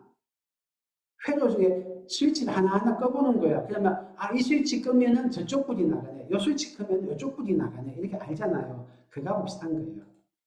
13번. 구하는 걸 알면 뭘 알면 되지? 구하는 것 전 단계를 하는 거예요. 주어진 거 어떻게 써먹지? 주어진 거의 다음 단계를 하는 거예요. 문제를 해결한다는 거 하는 건요. 구하는 게 저 멀리 있어요. 주어진 게 여기 있어요. 이 사이에 회로를 찾아내는 거거든요. 우리가 이 문제를 엑서사이즈 할 때는 이 길을 다 아는 거를 반복 연습해요. 근데 프로블럼일 때는 이 길을 몰라요. 자기가 배운 적이 없어요. 다만 우리가 아는 거는 몇 개에 흩어져 있는 그럴싸한 과거의 기반 지식을 가지고 있거든요. 그러면 우리가 이 문제를 풀려고 낑낑거리면 뇌에서 막 회로를 뻗어요. 실제로 보면 그 촬영을 해보면 뉴런이 막 성장을 해요. 가지를 막 뻗어보거든요. 그러다가 하나씩 연결이 돼서 팍 연결이 돼요. 근데 이게 멀면 멀수록 어려운 문제거든요. 그러면 어떻게 하냐면 강력한 기술이 구하는 것 전 단계, 주어진 것 다음 단계 이렇게 징검다리를 놔요. 또 전 단계, 다음 단계 해요. 그러다 보면 어느 순간에 요 사이에 길은 우리가 알고 있는 작은 문제 두 개로 작은 문제, 익숙한 문제로 변형이 돼요. 그러면 풀려요. 그때 쓰이는 발문이 구하는 걸 알면 뭘 알면 좋지? 이 주어진 거가 다른 말로 하면 뭐가 되지? 이렇게 되는 거예요. 자, 이거 너무 길어서 점점 넘어갈게요. 15번 마지막입니다. 안 되면 그만하고 다음날. 그래서 애들이 막 낑낑거려요. 우리 학원 애들 어떤 경우 일주일 동안 한 문제를 풀거든요. 그러다 보면 어느 순간에 팍 풀려요. 산책하고 있는데 풀려요. 낮잠 살짝 선잠이 오거든요. 진짜 몰입하면 선잠을 자게 돼요. 그때 선잠 자야 돼요. 그럼 선잠 자다가 깰 때 팍 풀려요. 하면 밤에 푹 자고 깰 때 풀려요. 진짜 몰입하면 자다가 깰 때 첫 생각이 자기가 몰입했던 그게 생각이 나요. 그때 풀려요. 밥 먹다가 퍽 풀려요. 우리 학원의 학부모님이 우리가 하도 광고를 안 하니까 글을 올려주셨어요. 얘가 이제 KM 시험, 이제 1차 시험 쳤는데 96점이 나온 거예요. 한 문제 틀린 거예요. 이런 경우가 없어요. 보통은 컷 통과가 50점이거든요. 50점이면은 이제 1차 동상이거든요. 금상도 70점 정도예요. 근데 96점 한 문제 틀렸어요. 수능 내시 문제도 아니고, 뭐 학교 내시 문제도 아니고, 처음 받는 점수예요. 근데 그렇게 했던 애가 딴 학원처럼 주 6일 새벽 1시까지 뺑뺑이 돌아다니면 안 그렇거든요. 우리는 주 2회, 주 3회밖에 안 해요. 밤 10시면 끝나요. 남들 만 문제 풀 때 우리는 한 1000문제 풀거든요. 훨씬 적게 하는데 얘가 좋은 성적이 나온 거예요. 그래서 부모님이 답답하니까 광고를 해주셨어요. 어디 맘카페에 올리셨더라고요. 다른 부모님이 이런 걸 올라왔다면서 소개해 주셔서 캡처한 거 제가 가끔 써먹었는데 너무 고맙습니다. 오늘 듣고 계실지 모르겠는데 그분이 하신 말씀이 얘가 막 낑낑거리고 푼다. 노는지 공부하는지 모르겠는데 어느 날 밥 먹다가 아 생각났다면서 막 푼다면서 그래요.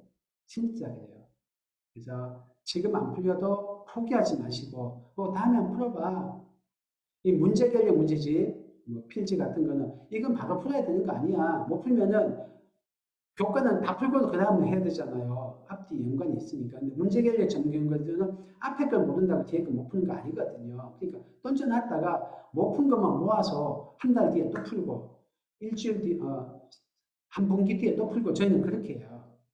그래서 애들한테 던져놓고 다음에 또 풀어봐 이렇게 하셔야 돼요. 다만 많이 낑낑거려야만 쉬었다가 풀 때 풀려요. 몰입을 해야 되니까. 세 번째, 실행. 각 단계를 점검해야 돼요. 그래서 계획 세울 때, 발상을 할 때는 추측도 좋지만 실행할 때는 엄격하게 하나하나 따져야 돼요. 근데 어릴 땐 잘 안 됩니다. 3, 4학년 넘어가야 돼요. 자, 이건 넘어가고요. 뭐 이거는 워낙 이거에 강조해서 훈련하는 경우가 많아서 그래요. 자, 그래서 발문에 관계된 거 핵심을 정리할게요. 50%는 실험하기, 그림 그리기만 하면 풀려요. 거기에 이것을 어떻게 써먹을까? 이걸 구하는 걸 알려면 뭘 하면 좋을까? 요 질문하고 배운 것 중에 관계 있는 게 뭐가 있지? 구주, 2배, 요까지 하면 70%가 풀려요. 정 기억 안 나시면 요 4개만 하셔도 되고 정 안 되면 2개만 하십시오. 한 개만 하라면 실험하기입니다. 실험하기만 하면 돼요.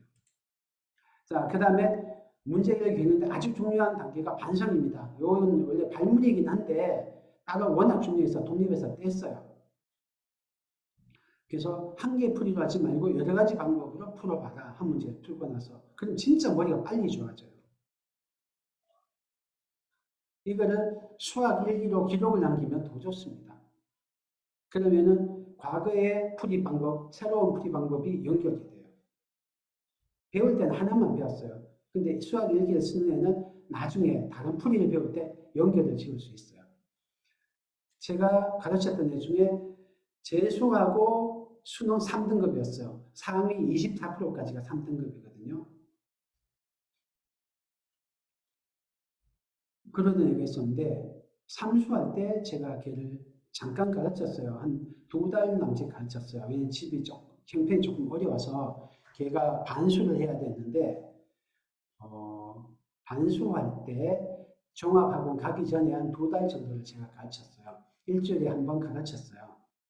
저하고 일주일에 한 번 2시간 공부하는데 뭘 했냐? 뭐 시간이 없으니까 수능 기출문제 7년치 문제집이 있었어요. 제일 얇더라고요. 그걸 가져와라 해가지고 여기 있는 문제는 몽땅 다 2가지 이상의 방법으로 풀 거야. 한번 해보자 한 거예요. 문제가 수능 기출만 했어요. 그러니까 교육청 문제 이런 거 평가원 문제 다 뺐어요. 그냥 기출만 했어요. 이게 문제가 몇 개 안 돼요. 7년치니까.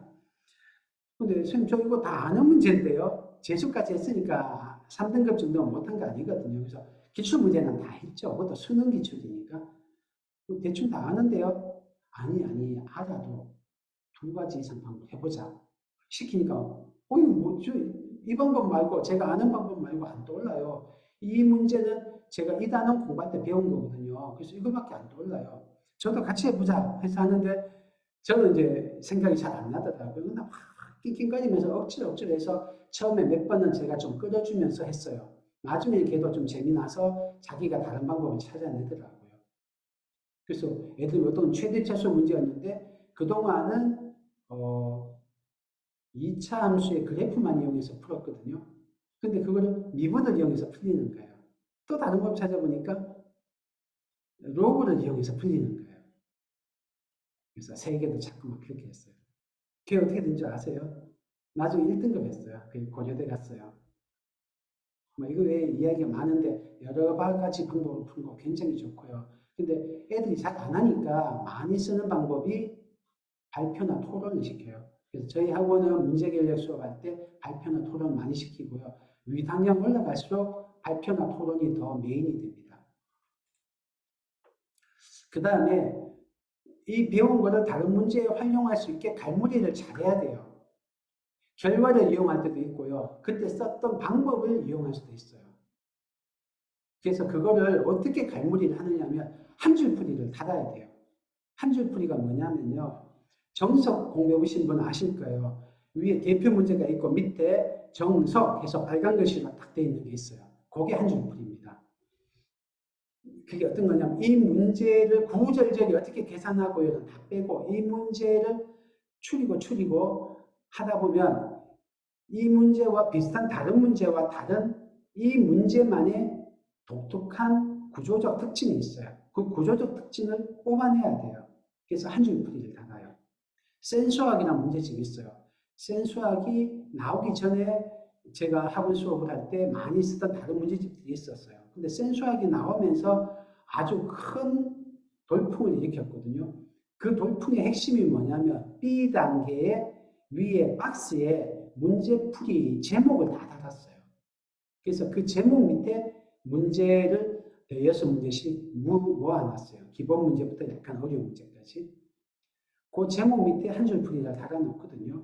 그게 정석보다 조금 더 세분화돼서 달아놓은 거예요. 그게 왜 선생님들이 열광하면서 센수학을 채택했냐 하면 애들이 문제를 풀었는데 까먹어요. 오답노트 시키면 한 절반은 까먹어요. 다 실컷 가르쳐 줬는데. 오답노트 했잖아요. 다시 시험 치면 30%밖에, 70%는 또 맞지만 30%는 틀려요. 몇 번을 해도 그래요. 그래서 이걸 극복하는 방법 중에 많이 쓰는 게 이 문제는 이렇게 푸는 거라고 머리에 태그를 달아줘요. 문제마다. 그러면은 인출할 때 쉽게 인출이 되거든요. 다음에 아까 문제를 블록 조립한다고 했잖아요. 킬러 문제는. 조립하기가 쉬워요. 그래서 이 문제는 이차함수 최대차수를 구한 다음에 치환을 한 다음에 이차함수의 최대차수를 구해. 그런 다음에 극값을 구하면 돼.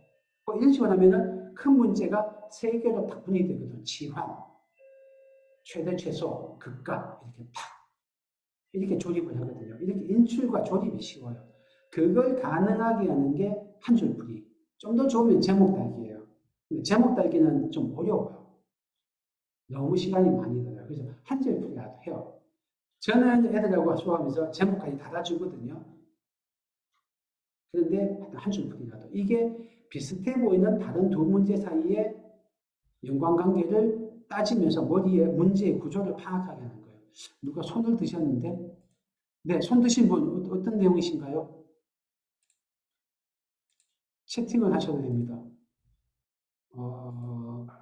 손 드신 분 계셨는데 아니면 넘어갈게요. 시간이 너무 많이 돼서 빨리빨리 나갈게요. 다음에 성공하고 난 다음에 어떻게 풀었니? 어떻게 성공했니? 요거 꼭 물어봐 주세요. 아까 말씀드렸죠. 그리고 반반 노트 하세요. 저희 학원의 독특한 시스템일까요? 다 알려진 거긴 한데 반반 노트가 어떻게 되는 거냐면요. 왼쪽에는 연습장으로 쓰세요. 한 페이지를 반으로 쪼개서 오른쪽에는 왼쪽에 연습장으로 쭉 풀어요. 그냥 편하게 풀어요. 서술형으로 각 잡게 자세히 쓰는 게 아니고요. 맞다 틀리다 표시하잖아요. 틀린 거가 나오면 애들한테 그 옆에 비워져 있는 나머지 반쪽에다가 틀린 부분을 빨간 펜으로 표시하게 해요. 쭉 풀다가 어디서 틀렸잖아요. 그 다음에 화살표를 내서 거기부터 다시 풀게 해요. 이 반번 노트를 왜 시키냐면 자기 풀이를 돌아보는 습관을 들이고요. 내 풀이에서 어디가 틀렸는지 찾아내는 훈련을 하고요. 같은 실수를 덜하게 만드는 효과가 있어요. 굳이 여러분이 틀릴 때마다 부정적 피드백하면서 잔소리하고 기죽이고 애랑 싸울 필요가 없어요. 이렇게 하면은 똑같이 실수를 했는데 내가 잔소리해서 고치면 애가 기가 죽고요. 자기가 고쳐요. 그러면은 정답률이 올라간다는 자기 성취가 되는 거예요. 똑같은 실수를 했는데 하나는 아우 너는 못해 라고 쥐어박는 게 되고요. 하나는 잘 틀리는 걸 내가 덜 틀리게 노력해서 고쳤어. 정답률을 올려서 라는 하나의 성공 사례가 돼요. 자, 여기까지가 반성입니다. 자, 여기 빈대 한번 표시해 볼게요. 자, 문제 해결력을 기르는데 가장 중요한 활동은 땡땡땡이다. 이게 폴리아라는 제 사부님, 수학교육의 큰 산맥이신 폴리아라는 분이 한 말이에요. 여러분이 뭐라고 생각하세요? 저는 혼자 낑낑거리고 푸는 거다 라고 생각했어요. 또 어떤 학원에서는 어려운 문제집 많이 푸는 거다. 또는 한번 푼 문제 오답 노트하면서 잘 기억하는 거다 라고 하는 데도 있겠죠. 저는 혼자 끙끙거리고 푸는 거다 생각했어요. 그런데 이분이 하신 말씀은 자신의 풀이를 반성하는 것이다 라고 했어요. 여기 제가 연하게 해놨는데요. 보일런지 모르겠네요. 그래서 나중에 좀 찬성이 안 됐어요. 근데 돌아보니까 이게 맞더라고요. 자신의 풀이를 반성하는 애가 문제 해결력이 가장 빠르게 성장해요. 유명한 축구 선수들은 다 축구 일기를 합니다. IMO 수학 올림피아드에서 금메달 땄던 애가 수학 일기를 써요. 수학 일기를 쓰면 옛날의 자기 지식과 현재 새로운 지식이 링크를 많이 걸 수 있어요. 우리가 머리가 좋아진다고 하고 대부분이 새로운 지식은 기반 지식과 링크를 거는 거예요. 이 링크가 많아질수록 머리가 좋아진 거예요. 자, 이렇게 하면 틀려도 실력이 늡니다. 첫 번째, 틀렸다고 남하지 마시고 틀릴까봐 무서워서 알려주세요 하거나 답지를 볼 수 있는데 포기하지 않고 도전했구나 라고 칭찬해 주세요. 그 다음에 어떻게 성공했니? 라고 성공했을 때 물어주고 박수 쳐주고 따봉을 해주세요. 이게 축하의 힘입니다. 이때 도파민이 팍 분비돼서요. 작은 성공을 우리가 증폭시켜 주는 거 끈기 있는 애로 만드는 아주 중요한 방법입니다. 세 번째, 한 줄 풀이를 하게 해주세요. 한 줄 풀이를 하면 틀렸던 게 도약이 됩니다. 걸음이 됩니다. 틀린 것 때문에 오히려 더 성장하게 돼요. 그래서 한 줄 풀이를 하면 틀려도 실력이 늡니다. 한 줄 풀이를 시켜주세요. 한 줄 풀이는 문제 푼 거에 10% 또는 5%의 시간만 들이면 돼요. 근데 애들이 문제를 많이 풀려고 하니까 숙제가 많으면 한 줄 풀이를 안 해요. 왜냐하면 그거 하다가 늦으면 혼나니까. 그래서 숙제량을 좀 줄이더라도 한 줄 풀이를 꼭 하게 해주세요. 자, 정리하면 문제 해결력을 기르려면 끝까지 답을 보지 않고 혼자 힘으로 풀어야 돼요. 그래야 아이디어 떠올리는 기술, 발상법도 발상하는 힘도 생기고요. 끈기 있게 찾으면서 아이디어가 떠올리는 걸 포착할 수 있는 그런 힘도 생깁니다. 그다음 문제 해결하는 좋은 본보기를 따라서 배우세요. 이거는 고수, 선생님이 해야 될 역할이에요. 관련된 지식을 되도록 많이 배우고 장악하고 깊이 알아야죠. 그렇죠. 배경 지식 알아야죠. 문제 푼 뒤에 자기 풀이를 돌아봐야 돼요. 이게 어려우니까 선생님이 해줘야 돼요. 선생님이 해줘야 될 가장 큰 역할이 이 반성이에요. 그 다음 여기 있는 발문에 익숙해지면 좋습니다. 제가 이게 블로그 올려낼 테니까 다운받아서 출력한 다음에 우리 자녀한테 계속 좀 도와주십시오. 중학교, 고등학교 다 도움됩니다. 저는 고등학교 때 이 발문을 알았으면 진짜 도움됐을 거예요.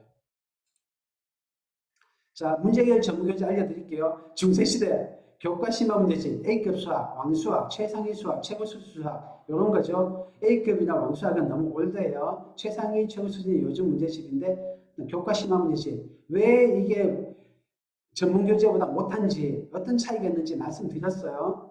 근데 여기보다 조금 나아진 게 문제해결 전문교재가 경시기출문제집이에요. 성대 경시, KMC, 해법 경시, 또 뭐 TOP 이런 책들. 1세대 전문교재, 문제의 길잡이, 생각수학 이런 게 있어요. 요즘도 많이 하시죠. 1.5세대 전문교재, 3% 올림피아드, 딘도에서 나온 거. 2세대 전문교재, 1032, 필즈수학, 최상위 사고력, 팩토 이런 게 있어요. 2세대 전문교재는 주제별로 구성이 되어 있어요. 그리고 문제도 창의적 문제결력 문제가 제일 많아요.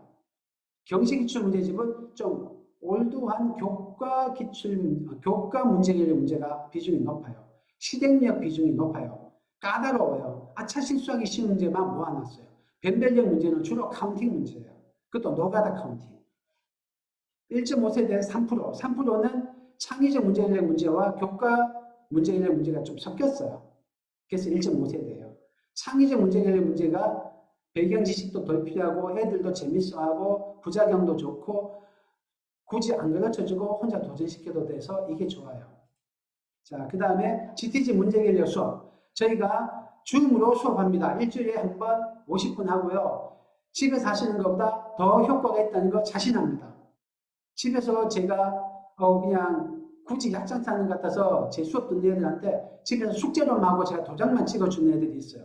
그런 애들이랑 줌으로 수업 듣는 애들이랑 제가 한 1년 가까이 관찰해 보니까 실력 차이가 나요. 이제 벌어져요. 그래서 제가 후회했어요. 숙제를 하라고 한 걸. 수업 들으세요. 듣는 게 훨씬 좋아요. 일부러 3만 원 싸게 했어요. 좀 들으세요. 제가 수업 많이 만들게요. 저 이게 돈 안 돼요. 우리 학원에 진짜 돈 안 돼요. 근데 사고력 수업하면서 문제결력까지 같이 하니까 시너지가 너무 커요. 교과 수업하면서 문제결력 하니까 문제결력 했던 애들이 교과 심화를 너무 잘 풀어요. 올라갈수록 잘 풀어요. 중학교, 고등학교 갈수록. 그래서 문제결력 수업은 사고력 수업하면서 꼭 같이 들으십시오. 좀 고학년이라 사고력 수업이 없으면 문제결력 수업이라도 좀 들으세요. 집에서 하지 마시고 이상한 선생님하고 막 주입식으로 하지 마시고 저희 학원에서 제대로 배우십시오. 킨더, 베이직, 입문, 발전, 초급, 중급 아직 고급반은 없어요. 고급반은 그냥 오프라인만 있어요. 자, 이건 다 온라인으로 있는 반이니까 신청하세요. 킨더 1, 2학년, 베이직 2, 3학년, 입문도 2, 3학년 뭐 이렇습니다. 그래서 시험 쳐서 제가 배정해 드릴 테니까 들으세요. 제가 이만큼 약장 싸는 거 잘 없잖아요. 집에서 해도 돼요 하는데 제가 지켜보니까 집에서 하신 애들 너무 안타까운 경우 너무 많고요. 꾸준하게 했는데 수업 들은 애하고 한 10개월 지나니까 너무 차이가 나요. 좀 하세요. 자, 저희가 혼자 먼저 풀기 시키고 전문자가 지도합니다. 수업 방법은 줌을 하고요. 중급 시간표, 이파티스트랑 시간표 데스크에 문의하십시오. 오늘은 제가 다 말씀을 드리고 이따 질의응답 시간에 조금 할게요. 자, 그러면 문제해결 수업할 때 이런 질문 많으세요. 어려운 문제를 안 가르칠 텐데 애가 어떻게 풀 수 있어요? 분명 머리 아프다 쥐었던 거 포기할 것 같은데요. 그러니까 가르쳐주고 좀 해야죠. 이런 항의가 많아요. 아, 이상은 좋은데 그 안 돼요. 이런 분들 많아요. 근데 저희가 이거로 10년 했습니다. 온라인으로 저희가 한 2년 가까이 했어요. 집중적으로 한 건 저희가 올해 1년 내내 했어요. 했는데 돼요. 되는 이유는 저희가 이런 시스템이 있어서 그래요. 일단 첫 번째 비슷한 애들이 모여서 하니까 그래요. 쟤도 하는데 포기 잘 안 해요. 혼자 할 때보다 확실히 더 오래 해요. 두 번째 따뜻한 문화가 있어요. 실패가 아니고 실험이야. 틀렸는데 도전했네. 틀렸다고 지적을 안 해요. 그럼 다시 도전해봐. 이렇게 해요. 성공하면 성공 이거 해줘요. 그래서 얘가 성공한 게 대해서 우리가 인정해주고 축하를 합니다. 그리고 도와줄 때도 그냥 힌트 주고 가르쳐주고 안 하고요. 발문을 던져요. 선생님들 이걸 훈련이 돼 있어요. 정 안 되면 오프라인이면 진짜 발문을 주고요. 온라인은 발문에 약간 한계가 있어요. 왜냐하면 얘 풀이를 지켜보기 어렵더라고요. 진짜 좋은 발문은 풀이 과정을 보면서 적절한 발문을 하는데 온라인에 약간 단점이에요. 풀이 과정을 못 지켜봐서. 하지만 어느 정도 알아요. 그래서 좀 안 되면 저희가 작은 문제를 풀어줍니다. 한 개일 때, 두 개일 때. 그럼 1000개일 때 자기가 해요. 아니면 그림을 좀 그려줘요. 문제를 정리해줘요. 표를 그려줘요. 이런 걸 해요.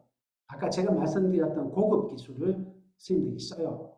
그 다음에 풀고 난 다음에 선생님이 더 좋은 풀이도 하고 발표도 시키고 해요. 물론 이게 오프라인보다는 조금 약합니다. 발표나 이게 딜레이가 있더라고요. 그래도 선생님들이 이 노력을 하세요. 이렇기 때문에 오프라인보다 못하지만 집에서 혼자 하신 것보다는 훨씬 효과가 있으니까 하세요. 요런 장치가 있으니까 애들이 잘 포기 안 하고 해요. 제가 전에 꿈도 못 꾸던 한 4년 전에는 예정도 사고력반이고 예정도 교과는 내면 필수수학 초급을 3학년이 할 수 없다고 생각했어요. 옛날에 필수수학 초급은 아주 잘하는 영재고 준비반만 했거든요. 근데 좀 이때 베이직부터 애가 쭉 했어요. 제가 가르쳤거든요. 베이직부터 쭉 온라인을 했더니 도저히 할 수 없다고 생각했던 3학년 애가 필수수학 초급을 해요. 중간에 뭐 굉장히 어려워했는데 이제 어느 정도 할 만큼이 됐고 필수수학 초급을 하면서 그만큼 늘 거로 기대가 돼요. 걔가 사고력을 꾸준히 했던 거랑 온라인 문제 해결력 했던 게 딱 만나면서 그게 되더라고요. 제가 너무 좋은 경우를 많이 봤어요. 지금 3학년인데 안 자빠지고 해요. 친구들 여자애들이거든요. 친구들하고 만나서 그 노는 재미에 방 올라가려고 막 공부해서 했어요. 테스트 봤는데 얘가 100점 맞았어요. 평소 할 때는 막 틀리던 애인데 틀렸던 오답부터 제가 바로바로 안 가르쳐주고 쌓아놨거든요. 한 번 더 도전해봤는데 테스트 통과하려고 막 공부를 했어요. 저한테 도움 받으면서 막 공부해서 거의 다 풀었어요. 그 못 풀었던 걸 쌓아놨던 걸. 이게 집단의 힘이에요. 됩니다. 안 가르쳐줘도 됩니다. 자, 감사합니다. 제가 너무 오래 이야기해서 1시간 40분 됐네요. 자, 질문 짧게 받고요. 더 긴 질문은 저희한테 데스크로 연락하십시오. 아니면 저한테 전화를 하십시오. 제가 전화번호 여기 올려드릴게요. 자, 질문하실 분 채팅으로 하십시오. 자, 요거 제 개인 번호입니다. 여기로 전화하셔도 되고 데스크로 하셔도 돼요. 오늘 자료는 저희가 블로그에 한 내일 정도 올라갑니다. 오늘 화면도 유튜브 올라가니까 다시 듣고 싶거나 권하고 싶은 분 있으면 공유해 주시면 됩니다. 자, 필지만 기대됩니다. 예. 네, 지금 하고 있습니다. 이미 하고 있으니까 지금이라도 들어오시면 되고, 킨더반, 베이직반은 신사를 합니다. 전에 베이직으로 시작했던 애들이 이제 필즈 초급까지 갔거든요. 그래서 베이직반 신사를 하고요. 전에 1학년 대상으로 킨더반 만들었더니 빵명 모집돼서 이번에 1학년 대상으로 킨더반, 베이직반 또 합니다. 그래서 1학년 합니까? 신청하십시오.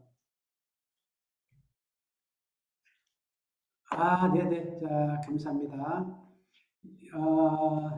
1학년도 문제해결 수업 받을 수 있나요? 네, 이번에 신사를 합니다. 12월에 신청하십시오. 필즈 고급반은 개강 안 될까요? 고급반은 오프라인 반만 합니다. 지금 4학년 일반만 하고 있어요. 일반 가셔야 되고요. 고급반 온라인으로 하는 거는 지금 중급반 애들이 올라갈 애들이 있거든요. 그때 개설할게요. 지금 이 학생 질문하는 학생은 제가 아는 학생이고 특별한 경우라 개별적으로 저한테 상담하세요. 제가 도와드릴 수 있어요. 이렇게 학년에다 이름까지 써주시면 제가 개별적으로 도와드릴 수 있어요. 예진 하준맘님, 원장님 오늘도 좋은 강의 감사합니다. 1학년 노아준 온라인 문해력 듣고 싶어요. 1학년 내가 개설할게요. 신청하세요. 신청 안 하시면 또 폐강되면 진짜 실망해서 킨더반 안 만들고 베이직반 안 만들 수 있어요. 1학년 김민주 반님, 제가 수업하는 학생 같은데 사고력 수업 듣고 있는데 문제결력 수업을 사고력과 같이 붙여서 오프라인으로 하실 생각은 없으신지요? 옛날에 했어요. 그렇게 했어요. 한 번 오신 김에 다 할 수 있게. 근데 이렇게 하니까 너무 힘들더라고요. 반이 잘 안 짜져요. 1명, 2명밖에 안 돼요. 그래서 그냥 온라인으로 할게요. 온라인으로 들으시고요. 줌은 그래도 이동거리 없고 하니까 좀 그렇죠. 다만 저희가 어떻게 하냐면 줌인데 학원 가서 하면 안 돼요 하는 분이 있어요. 그러면 오세요 합니다. 가까운데 서현초, 분당초 국님들은 그렇게 하시더라고요. 네, 하셔도 되고 조금 멀어도 라이딩하는 분도 계세요. 라이딩해서 보내셔도 돼요. 정자에서도 라이딩하는 분 계시거든요. 라이딩하면 좀 더 좋아요. 오프라인으로 하면 예쁘기를 보면서 도와줄 수 있어서 더 정확한 발문을 할 수 있어요. 오셔도 돼요. 하이브리드로 하고 있으니까. 다만 줌으로 하는 애들도 할 수는 있다. 그래요. 윤현성님, 필즈반은 사고력 과정 재원생만 가능한가요? 아닙니다. 비재원생 됩니다. 대신 비재원생은 7만 원입니다. 이거 테스트 봐야 돼요. 한선아님, 초6이고 수상하고 있는데 문제개혁 수업 듣는 게 좋을까요? 필즈 고급 이상일 거예요. 그 학생들은 저희 중등 문제개혁이 따로 있습니다. 이건 따로 상담 받으십시오. 이건 시중 교재가 아니에요. 시중에는 중학생용이 없어서 중학생 같은 고등과정 이상하고 이런 애들 용이 없어서 저희가 만들었어요. 두 가지 프로그램이 있으니까 상담 받으십시오. 라이언님, 예비 초일반은 언제 개설되나요? 킨더반은 예비 초일도 가능합니다. 자, 이번 12월에 개설됩니다. 김승현님, 오프라인 고급반은 몇 학년 대상인가요? 오프라인 고급반은 지금 4Y 원반이 하고 있고요. 4Y 원반은 곧 고1 과정 들어가고 얘들 대부분은 KMO 치고 영재고 갑니다. 저희 학원 Y1반은 대부분 영재고 갑니다. 네, 지금 4학년, 5학년 대상입니다. 4학년, 5학년이 하고 있어요. 교과 사고력 수업인가요? 교과 사고력 수업인가요? 이게 어느 수업을 그런지 모르겠는데 무슨 거를 여쭤보신지 모르겠습니다. 조서희님 감사합니다. 필지간 시간표도 다음에 올려주세요. 네, 너무 많고 또 너무 약장사 같아서 안 올렸어요. 저희가 그냥 문자로 한 번 더 발송할게요. 조서희님, 저 시간표 그냥 문자로 한번 발송을 할게요. 그때 시간표 보고 테스트 신청하시고 상담 받으십시오. 네, 감사합니다. 그냥 넘어가려고 했는데 제가 제안을 위해서 문자로 한번 발송할게요. 교과는 따로 들어야 하나요? 1학년입니다. 1학년은 저희가 이제 영재센터 설명할 때 말씀드렸는데 2학년 올라갈 때 겨울방학에 신설을 합니다. 현재 계획으로는 3월 달에 개설할 예정인데 4학년 1학기나 4학년 2학기 반 개설할 예정이고요. 그 다음에 그냥 재진도 하거나 살짝 선행하는 바는 고민 중이에요. 2학년 반을 저희가 올해 처음 신설했거든요. 교과반을. 근데 자꾸 빨라지는 추세라서 내년에는 1학년 반을 개설할까 말까 조사 중이에요. 학부모님들 의견 주시는 거 듣고 1학년 교과반 개설할지 말지 결정할게요. 박계수님, 사고력 수업하면 문제개혁 수강료가 3만 원이 아니던데요. 문제개혁 수강료 3만 원보다 조금 더 할인되나요? 저는 3만 원으로 알고 있는데 그러면 환불 요청하십시오. 잘못 계산된 걸 거예요. 하여튼 재원생, 사고력이든 교과든 듣다 보면 온라인 문제개혁은 3만 원입니다. 네. 초2 이수아님, 초2도 킨더반 괜찮을까요? 사고력을 여기서 시작하게 되어서 궁금합니다. 테스트 보십시오. 테스트 보고 저희가 배정해 드릴게요. 그리고 사고력 수업 듣고 있으면 선생님 상담하고 합쳐서 배정합니다. 박태인, 박채아의 제가 아는 그 학생이죠. 채연이. 네. 인문 시작반도 개설하시나요? 인문 시작반은 아니고요. 인문반은 인문반 계속 돌아갑니다.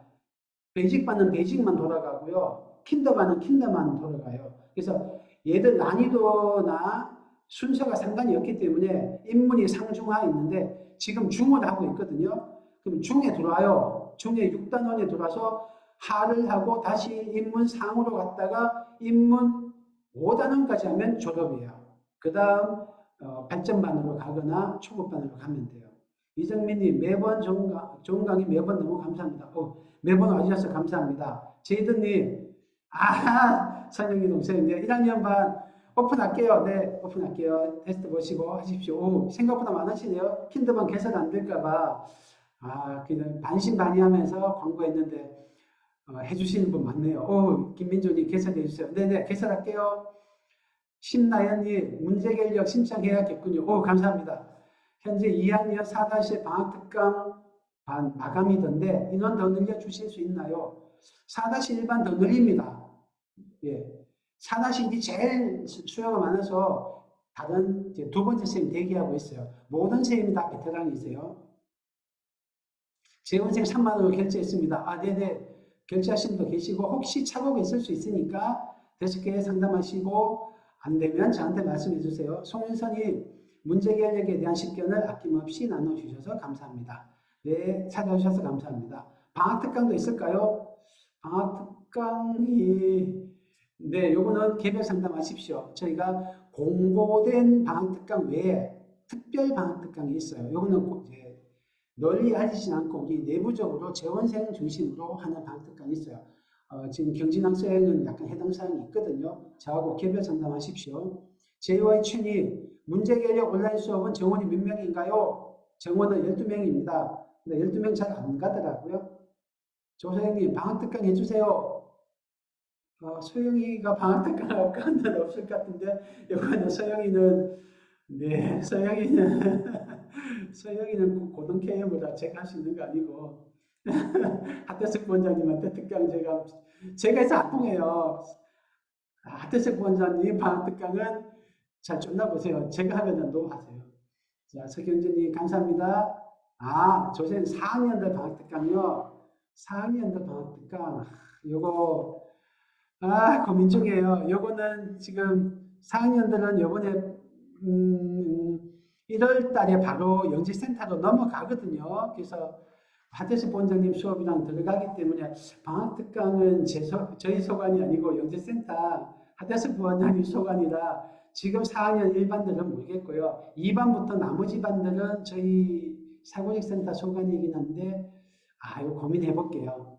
1학년 채원이 예원이 어머니 1학년 문제기자 1학년 신청하려면 테스트 봐야 하나요? 네 맞습니다. 테스트 보고 사고력 담임선생님 의견 종합해서 합니다. 제가 수업했기 때문에 제가 같이 가이드해서 배정할게요. 송도준님 1학년 반 개설되어 있어요. 오 여러분 신청해 주시네요. 꼭 갈게요. 방학특강 도형 부분 좀 따로 개설되어 있어요. 황희연 어머님 제가 상담 드린 거 그렇죠. 그 공간지각력 특강 저희가 한 5년 전까지는 방학 때마다 했었거든요. 한 두세 달 과정으로 했었는데 요거는 한번 고민해 볼게요. 근데 자꾸 수강생이 줄어서 폐강했던 거라 한번 조사해보고 개설할게요. 박교수님 사고력 수업을 온라인으로 받고 있는데 문제개혁 수업은 7만 원인데요. 온라인이라서 온라인 제어생도 3만 원으로 할인되나요? 요건 조금 복잡하네요. 요거는 제가 저희 숫자 들어간 걸 함부로 말하면 혼나요. 제가 숫자는 너무 부정확해서 저희 실장님한테 여쭤보고 말씀을 드릴게요. 기왕이면 되도록이면 좋은 쪽으로 제가 한번 알아볼게요. 순회점도 동일하게 개설되는지요. 온라인 문제개혁은 줌으로 하기 때문에 순회점, 정자점 다 따로 없습니다. 그냥 저희 본점에서 다 하고 있습니다. 다만 순회점 재원생은 저희한테 따로 말씀해 주세요. 수강료 할인은 저희가 해드릴게요. 순회점 재원생이라고 꼭 말씀해 주세요. 조세현님, 하태석 부원장님 진짜 너무 좋으세요. KM 하태석 부원장님. 네, 감사합니다. 진짜 좋으시죠? 좋으시다는 게 인성도 좋으시고 실력도 너무 좋으세요. 깨알 자랑하고 싶다. 네, 서영이가 초5인데 KMO 네, 본선까지 쳤거든요. 좋은 상 따고 아직 발표 안 났죠. 겨울학교까지 갔고요. 이제 고등 KMO도 해요. 이 KMO 아시는 분은 초5가 이러면서 깜짝 놀라실 건데 그 모든 게 얘가 밤 10시까지 새벽 1시까지 주 6일 하면서 거둔 성과가 아니에요. 하키 해가면서 첼로도 아직 하나요? 첼로 해가면서 한 거예요. 네, 하달석 부원장님하고 했기 때문에 저는 가능한 측면도 있었다고 생각해요. 학생도 워낙 똑똑하고 부모님도 잘 케어하신 거 맞지만 하달석 부원장님 진짜 좋은 실력자세요. 이준혁 어머님, 원장 선생님 건강 챙기시고 준혁이 스케줄상 영재반에서 나왔지만 타이밍 계속 기다리고 있습니다. 저도 이준혁 학생 기다리고 있어요. 저희 조금 더 올라가서 또 그 다음에 올라갈수록 반이 조금씩 이제 스케줄 변하니까 꼭 오세요.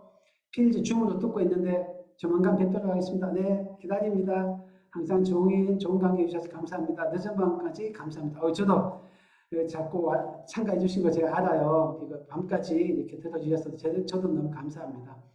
채원 의원님, 여전히 늦은 시간까지 강의해 주셔서 감사합니다. 채원이도 강의를 같이 들었습니다. 채원이가 늦은 시간까지. 채원아, 고마워. 오늘 수고 많으셨습니다. 네, 저도 하트. 네. 조사장님, 맞아요. 대치에서도 찾을 수가 없고, 앞으로 KMO 하실 분은 하태석 선생님께 가세요. 감사합니다. 오늘도 너무 유익했습니다. 맞아요. 하태석 선생님 최고예요. 이런 분을 제가 페라리 몸보기 위해서 너무 고생시켜요. 제가 윤호가 먼저 만났으면 대치동이었으면 이분 진짜 페라리 뭡니다. 초일 김민주님 감사합니다. 원장님 건강 유의하세요. 네, 긴 시간 감사합니다. 너무 밤이 늦어서 제가 막 접속으로 빨리빨리 끝냅니다. 자료 필요하신 분은 받아보십시오. 자, 다음 여기까지 할게요. 감사합니다.